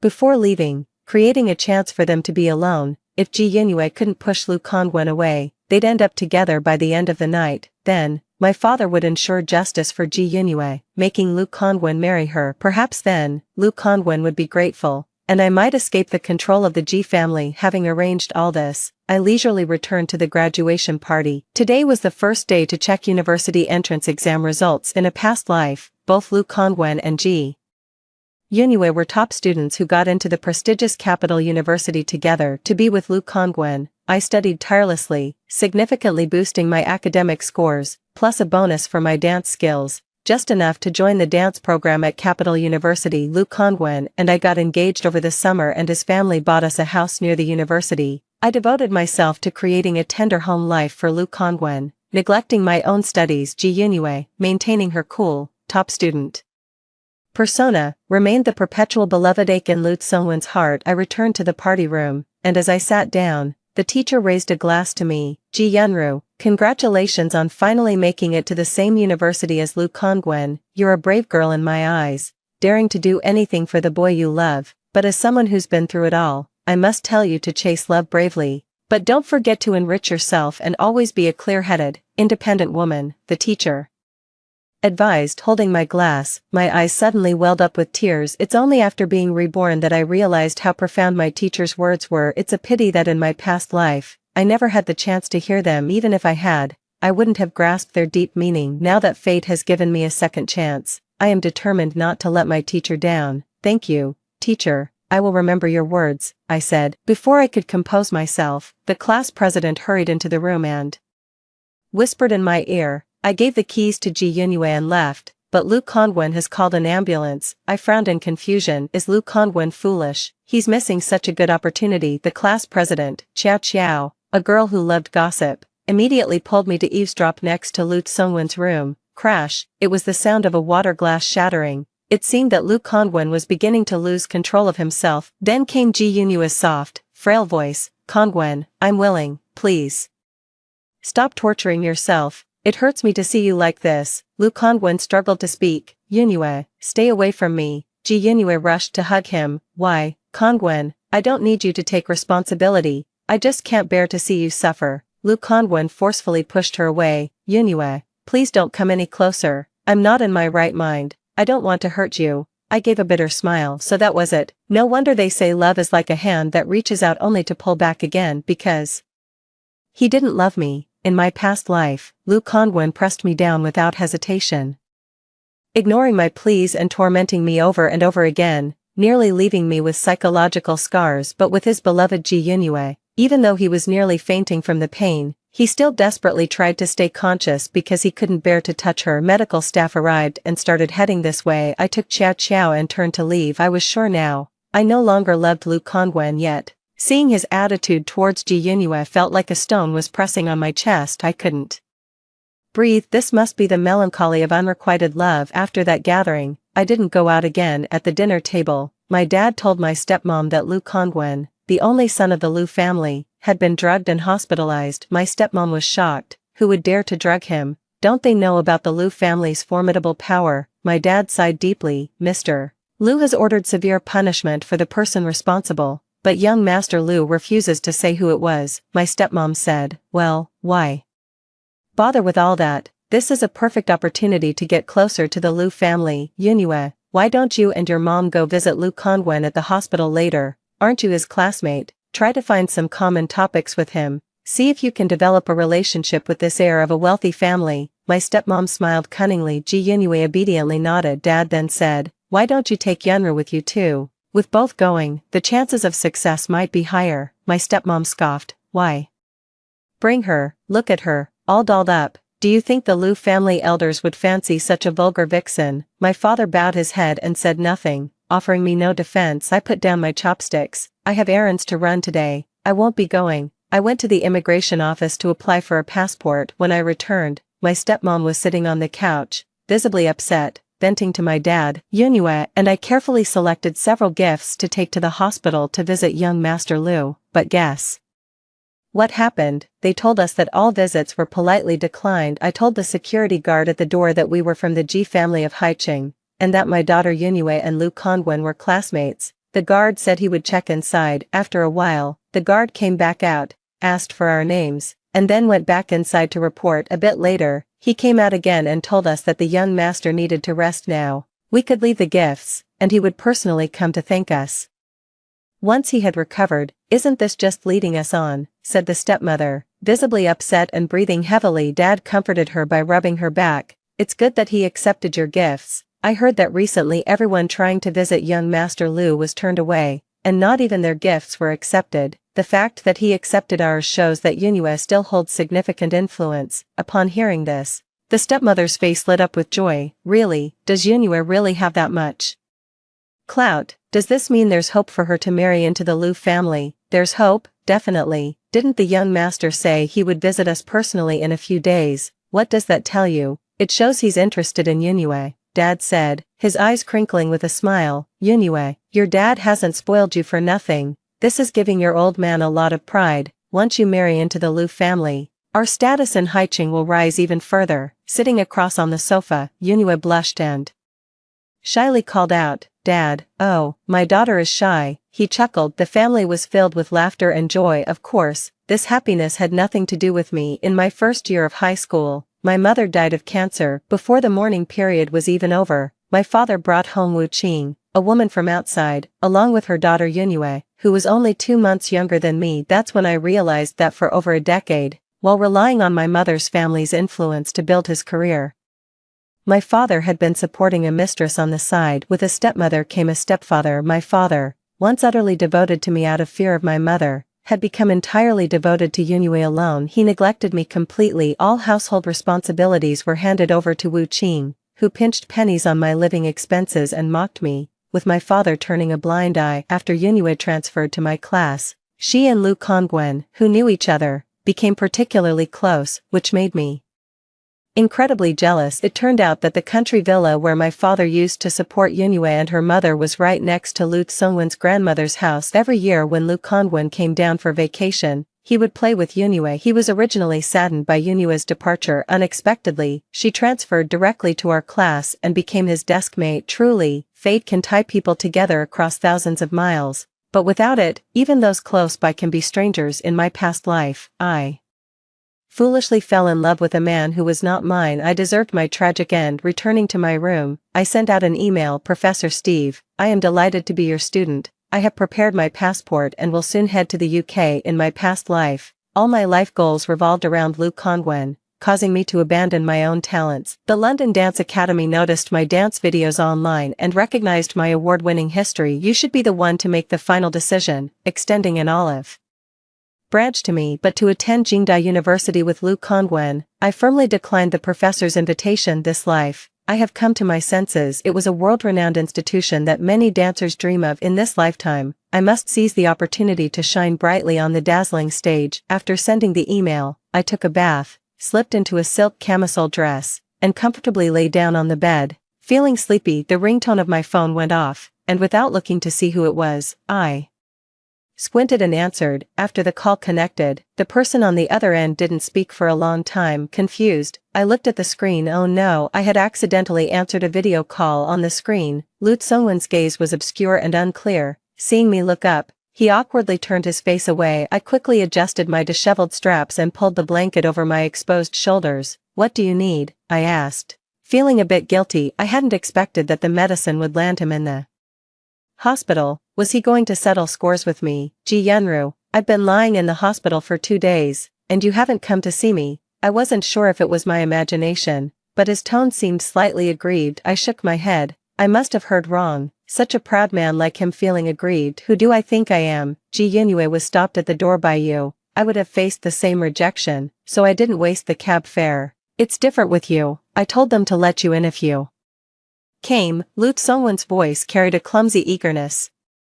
Me, how am I different? Because you were the one who gave me the medicine, so I'll let you in to apologize to me face to face. Lut Sungwon said stiffly. I'm not foolish enough to go. Your dad would skin me alive. I sincerely apologize to you. Tell me what gift you want, and I'll send it to you, but I can't come in person. I'm going to hang up now. Wait a minute. Lut Sungwon stopped me from ending the call. You still plan to apply for Jingda, right? If you haven't changed your mind, I've filled out the application for you. You'll study at Jingda's dance department, and I'll study law. That reminded me of the day I left the exam hall. I had given Lut Sungwon my exam registration number and password. Lut Sungwon, if my scores are high enough for Jingda, can you fill it out for me? I pleaded behind him, hoping to gain his favor with a flattering face. He looked annoyed at the time, and fearing his refusal, I stuffed the note into his pocket and ran. I thought he had thrown away the note. To my surprise, he actually intended to help me with my application. No need, I said indifferently. Why? Lut Sungwon narrowed his eyes, his look full of danger. Ji Yenru,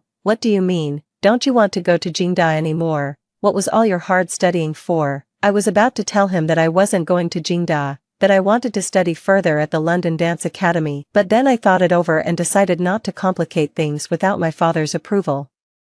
So I hesitated and said, go ahead and fill it out, but don't submit it. I want to submit it myself. Okay, this is indeed a major milestone in your life, and it's right that you should make the final decision. You should confirm the submission yourself. It really means more, he said. Okay, then I'm hanging up. Wait, Lut Sungwon called out to me again. What else is there? Your sister and your mom came to visit me at the hospital today. I'll come by your house to visit in a few days.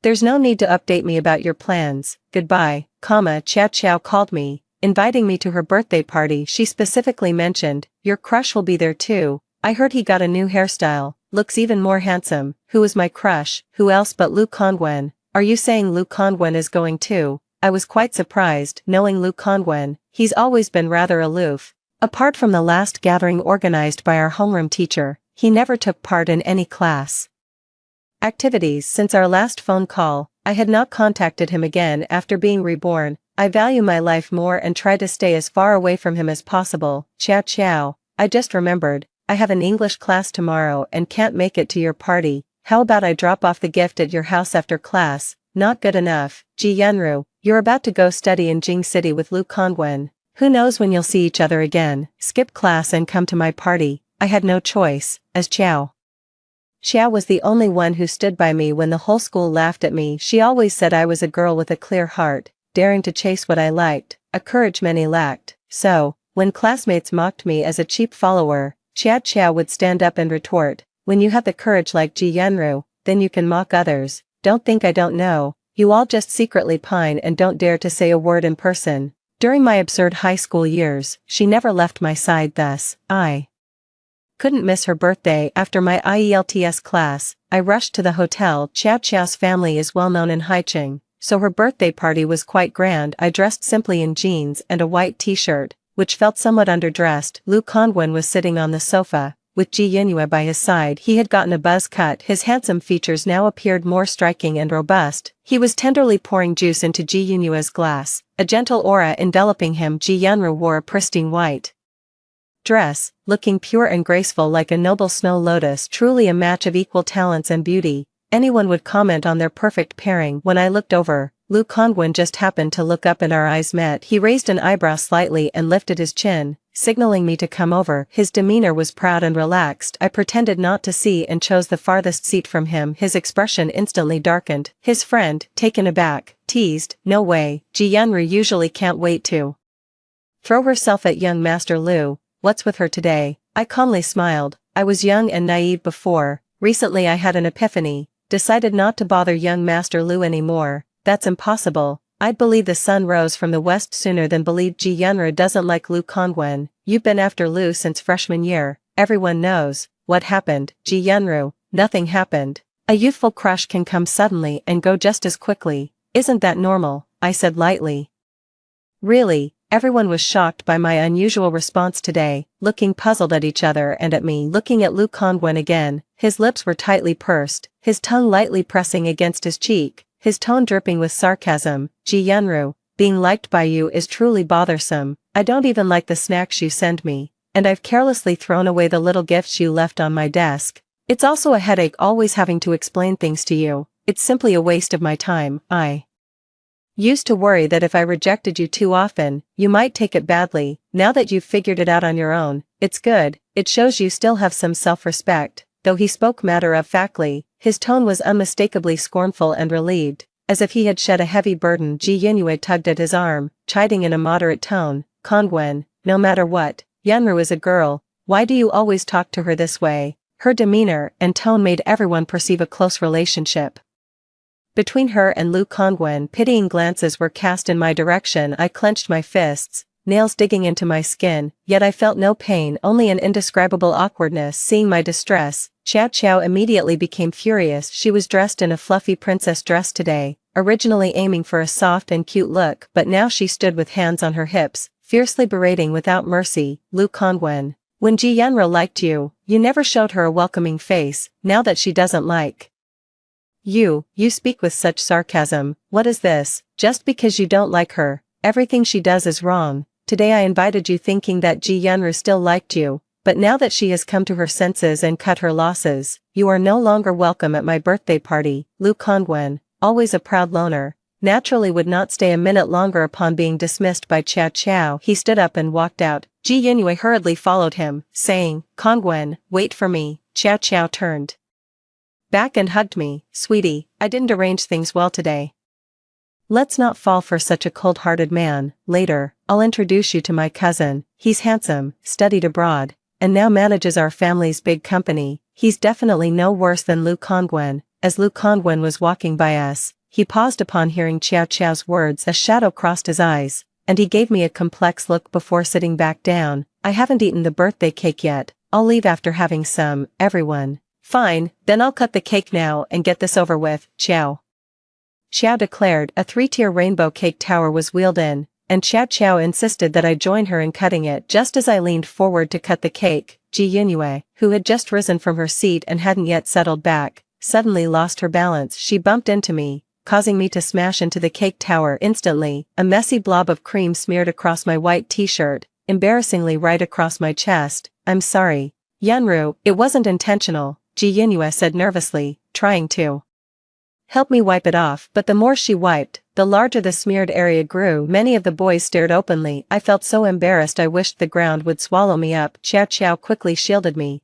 "It's okay, my sister just gave me a skirt for my birthday. You can change into that." Though it was Xiao's birthday present, there seemed no other option at the moment. I reluctantly went into the restroom inside the private room to change. I stepped out awkwardly, and everyone in the private room looked at me quietly, their stares peculiar, tugging at my skirt, barely covering my bottom. I turned to Jojo pleadingly. "Jojo, isn't this skirt a bit too short?" Jojo's gaze was vacant for a moment, glancing from my chest to my legs. Swallowing hard, she clicked her tongue. "Damn, Ji Yunru, your figure is simply explosive. My cousin is so lucky to have you. Those legs, that waist, and," she pointed at my chest, "combined with that face of yours, you're absolutely a stunner. Even I'm Getting a reaction here, the guy sitting next to Lu Kongwen asked in a somewhat raspy voice, Lu Xiao, are you sure you don't like Ji Yanru? If that's the case, may I pursue her? Lu Kongwen picked up his glass, took a sip, and said coldly, go ahead if you want, I don't like her, thanks, bro. The guy stepped forward, introducing himself, Ji Yanru, I'm Chen Chen, I might not match up to Lu Xiao, but I really like you. How about we give it a try? Jojo quickly shielded me in her arms. Give what a try? Ji Yanru is going to be my cousin-in-law, so none of you guys should even think about it. The guy looked at me deeply, then hesitantly sat back down wearing this revealing outfit. I said to Jojo, I'm going to head back now. Just as Jojo nodded, a deeply affectionate confession suddenly blared from the big screen, unmistakably in my voice, Lu Kongwen, I like you. I really, really like you. Our college entrance exam results are out, right? I don't know if I managed to get into Beijing University with you, but even if I don't, I'll go to Beijing City with you, Lu Kongwen. In this lifetime, Ji Yanru will only love you, only marry you, wherever you go, I will follow. I was mortified. Social suicide. This video was indeed from me. It was my undying, foolish confession to Lu Kongwen, but it was recorded before I was reborn. I knew Jojo would throw a birthday party and invite classmates, so I had given her this video in advance, showing my infatuation, to play during her party. After being reborn, I got so caught up with preparing to go abroad that I completely forgot about it. Jojo slapped the back of her head. Shoot, I forgot to remove this segment. I specifically instructed the staff to play my sister's video after the cake cutting. What do we do now? Classmates exchanged various mocking looks. Didn't she just say she didn't like him? What's this act now? Acting all aloof before. Was it just playing hard to get? Is this a surprise for Lu Xiao? Lu Songwen's expression, cold all evening, softened slightly. Ji Yanru, is this a surprise you prepared for me? Actually, accepting your feelings, it's not entirely impossible. His ears tinged with a faint red. I frantically explained, Lu Kongwen, please don't misunderstand. This video was recorded a long time ago. I gave it to Jojo way back and forgot to have it removed. I really don't like you anymore. Really don't like me anymore? Lu Kongwen asked sternly, his fierce gaze locked on my face. Really, truly? I raised my right hand, swearing. Lu Kongwen scoffed, Ji Yanru, one moment you like, the next you don't. Are you playing with me? That night ended with Lu Kongwen driving me home because the red miniskirt revealed much of my back. He insisted on draping his jacket over me as we got into the car. All the way, no matter how much I explained, Lu Kongwen wore a look that said, let's see how you play this out. To prove I truly no longer liked him, I blocked his phone number and WeChat right in front of him. He left with his face turning blue from anger. After that, I never contacted him again, nor did I make any effort to be seen by him every day. I busied myself with English lessons and part-time jobs, spinning like a top. I recently pawned the jewelry my mother left me, so the first year's tuition should be manageable, but I'm not sure what to do about the tuition for the following years. So after class, I always go to work at a bubble tea shop. That evening, as I dragged my exhausted body home, my stepmother Wu Qing stopped me in the living room. Ji Yanru, a few days ago I showed your photo to President Wang of Wang Corporation, and he's quite interested in you. Meet him tomorrow. He could be very important for your father's business in the future. See if you can charm him with that bewitching face of yours. It would be a way of repaying this family. People can't just eat and drink for free without contributing anything, right? I turned to look at my father, hesitating, asked Wu Qing, isn't President Wang quite a bit older than Yanru, over 20 years older? In fact, isn't that a bit much? So what if he's older? Older men know how to cherish others. You and I are the same age, yet when I was young and chose you, you hid me away in the countryside, living like a mouse. Have you ever considered the suffering I endured? My father lowered his head upon hearing her rebuke. Wu Qing softened her tone a bit and said earnestly to me, Yanru, since I've taken on the role of your mother, I must look out for your happiness. President Wang might be a bit old and chubby, but he's a caring man. With him, you can look forward to a life of comfort. I looked at her coldly. If he's such a great man, why don't you introduce him to Ji Yunue? Wu Qing's face turned cold. Is that kind of man worthy of our Yunue? Yunue is beautiful, smart, and has a great temperament. Only a man like young Master Lu is suitable for her. Don't overreach, compared to Yunue.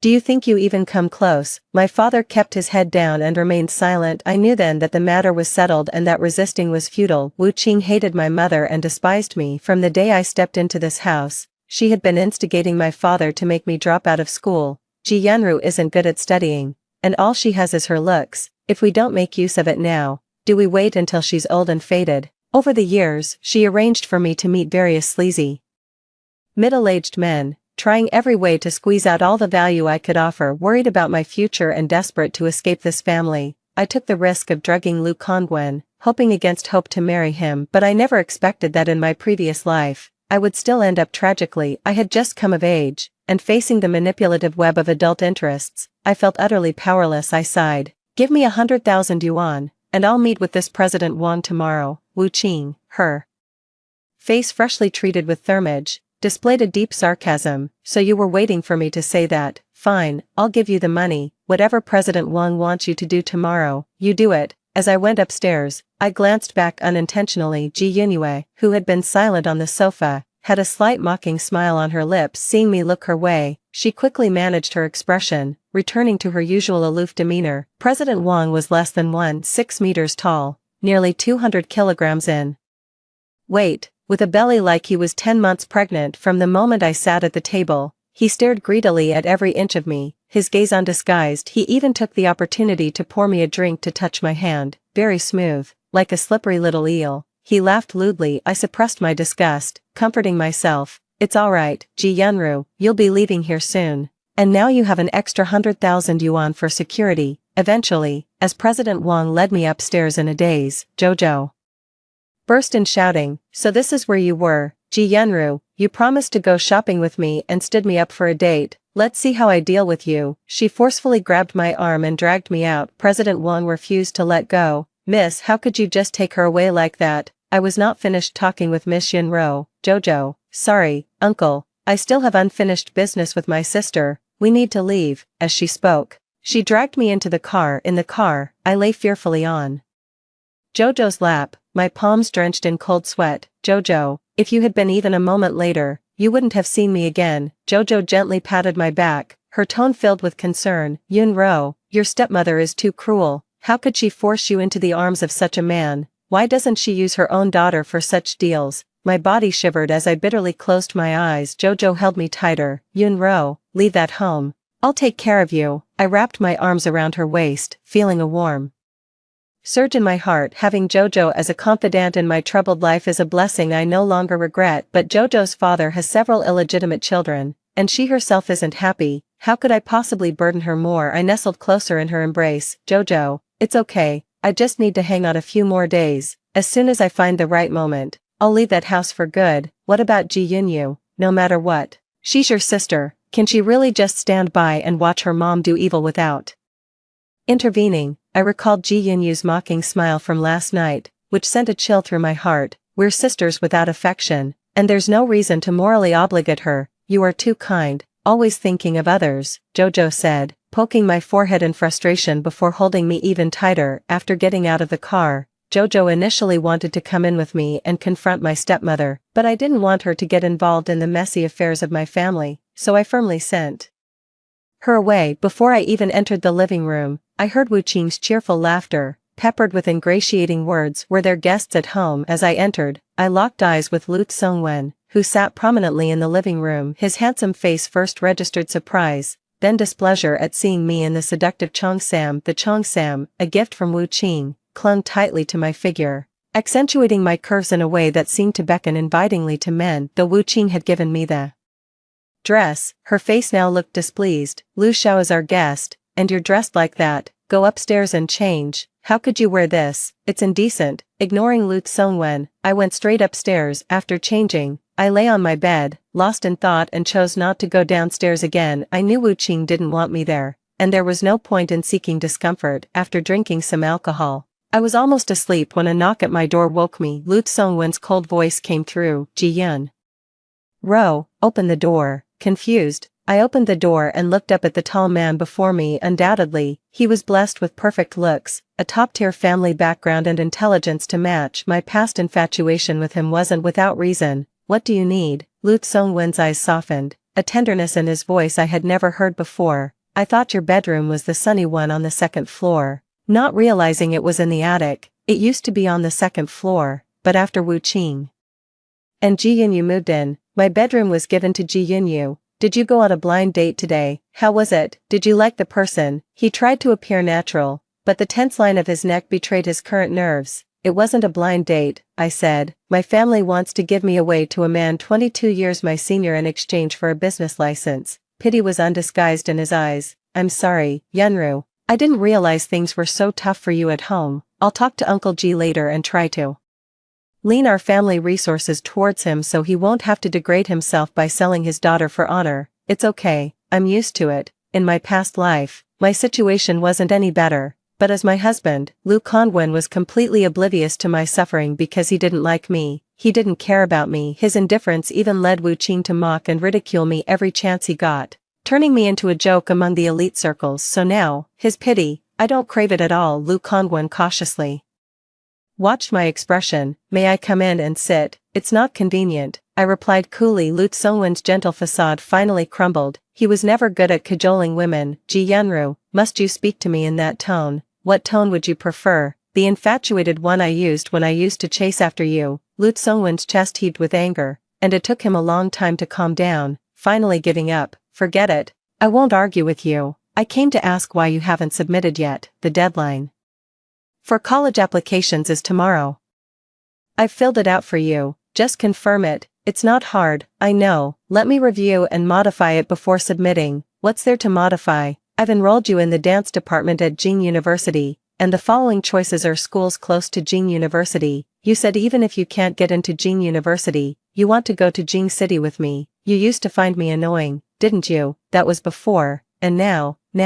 Lu Kongwen faltered, his neck flushing pink. Suddenly, I saw a flash of a white skirt at the end of the hallway. It was Ji Yunyu. Lu Kongwen struggled for a while, finally bowing his head in surrender. Ji Yunru, I don't know what's wrong with me. I get anxious when I don't hear from you, panicked at the thought you might not like me anymore. I want to see you, to keep you in front of my eyes and not let you run away. Although today I officially came to thank Ji Yunyu and her mother for visiting me in the hospital, in reality, I came to see you. His voice grew softer towards the end, his face grew redder, his beautiful eyes shimmered with a hopeful light, seemingly awaiting my response. The white skirt behind the wall swayed. I gestured for Lu Kongwen to come closer. Can you hug me? Upon hearing this, an ecstatic expression instantly appeared on Lu Tsongwen's forlorn face. Ruru, do you still like me? I knew it. I'm so glad I wasn't mistaken. With that, he bent slightly and pulled me into his embrace. He buried his chin in the nape of my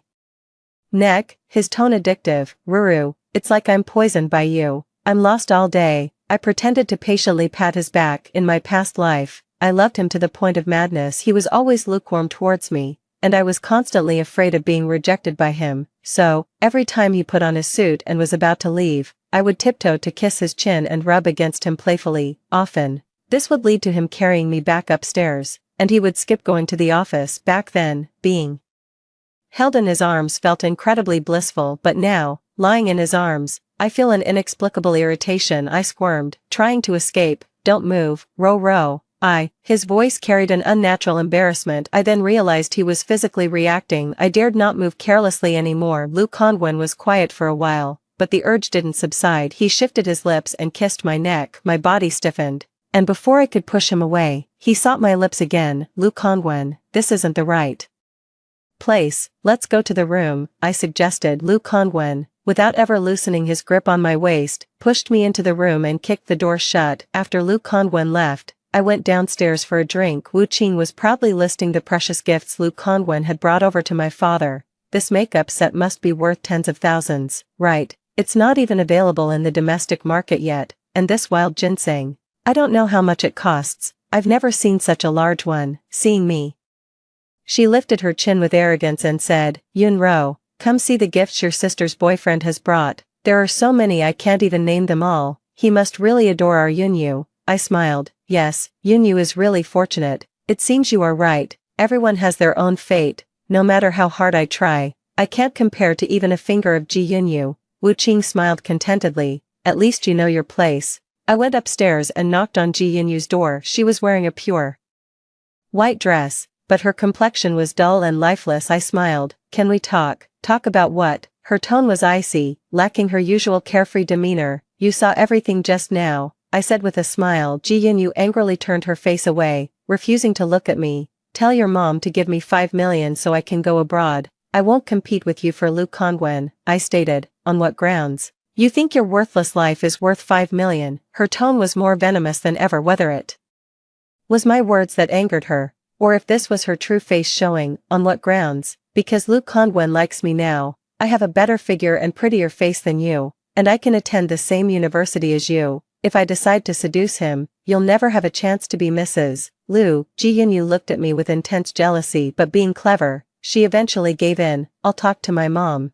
But how can you assure me that once you get the money, you will leave? I pulled up the acceptance letter from the London Dance Academy on my phone, because I have a better future and destiny. Looking around the room, which used to be cutesy but now was simply plain, I taunted, Sister, don't make me wait too long, or else Lu Kongwen will end up being your brother-in-law. 3 days later, I got the money as I wished and boarded a plane to London. Before takeoff, Lu Kongwen called me from an unknown number. Ro, why haven't you unblocked me yet? Where are you? I want to see you. I've never wanted to see someone so badly. I can't wait another moment. The flight attendant announced the boarding details over the intercom. Lu Tsungwen's tone instantly became tense. Ruru, are you on the plane? Where are you going? London. What are you doing in London? His tone rose unconsciously, losing its usual calm. I'm going to study. Lu Kongwen, I'm telling you one last time, I don't like you anymore. I didn't apply to Beijing University, and I'm not going to Beijing with you.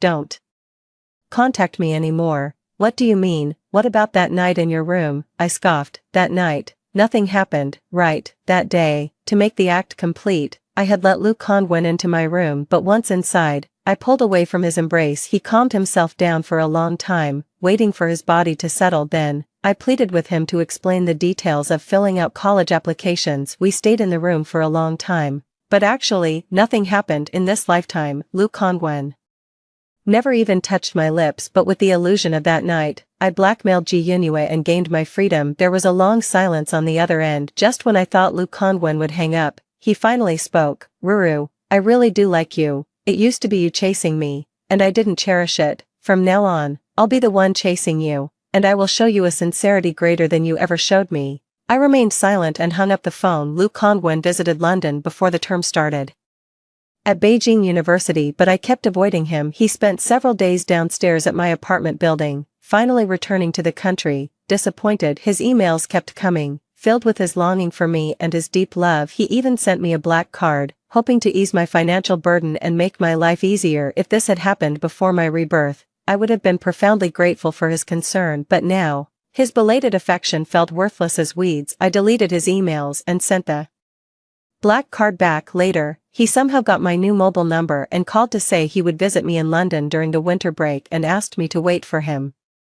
But in the end, he didn't come. It was only later that I learned from Jojo that before the winter break at Beijing University, Ji Yunyu had drugged Lu Kongwen and they had slept together. Afterwards, the Ji family forced Lu Kongwen to get engaged to Ji Yunyu. Ashamed, Lu Kongwen didn't come to see me. He began drinking heavily and stopped attending classes. Who would have thought Ji Yunyu, seemingly so pure and chaste, would resort to such despicable tactics? Jojo said indignantly. History has a surprising way of repeating itself. Fortunately, this time, I avoided their tangled web of love and hatred and no longer had to drink that bitterly cold seawater. When I heard this news, I had just completed a successful performance as the principal dancer in my troupe. The audience showered me with enthusiastic applause and flowers. In the bustling backstage, I thought I saw a familiar tall figure. He left a bouquet of dazzling roses on the rack by the door and gave me a deep, lingering look. His departing figure was lonely and desolate.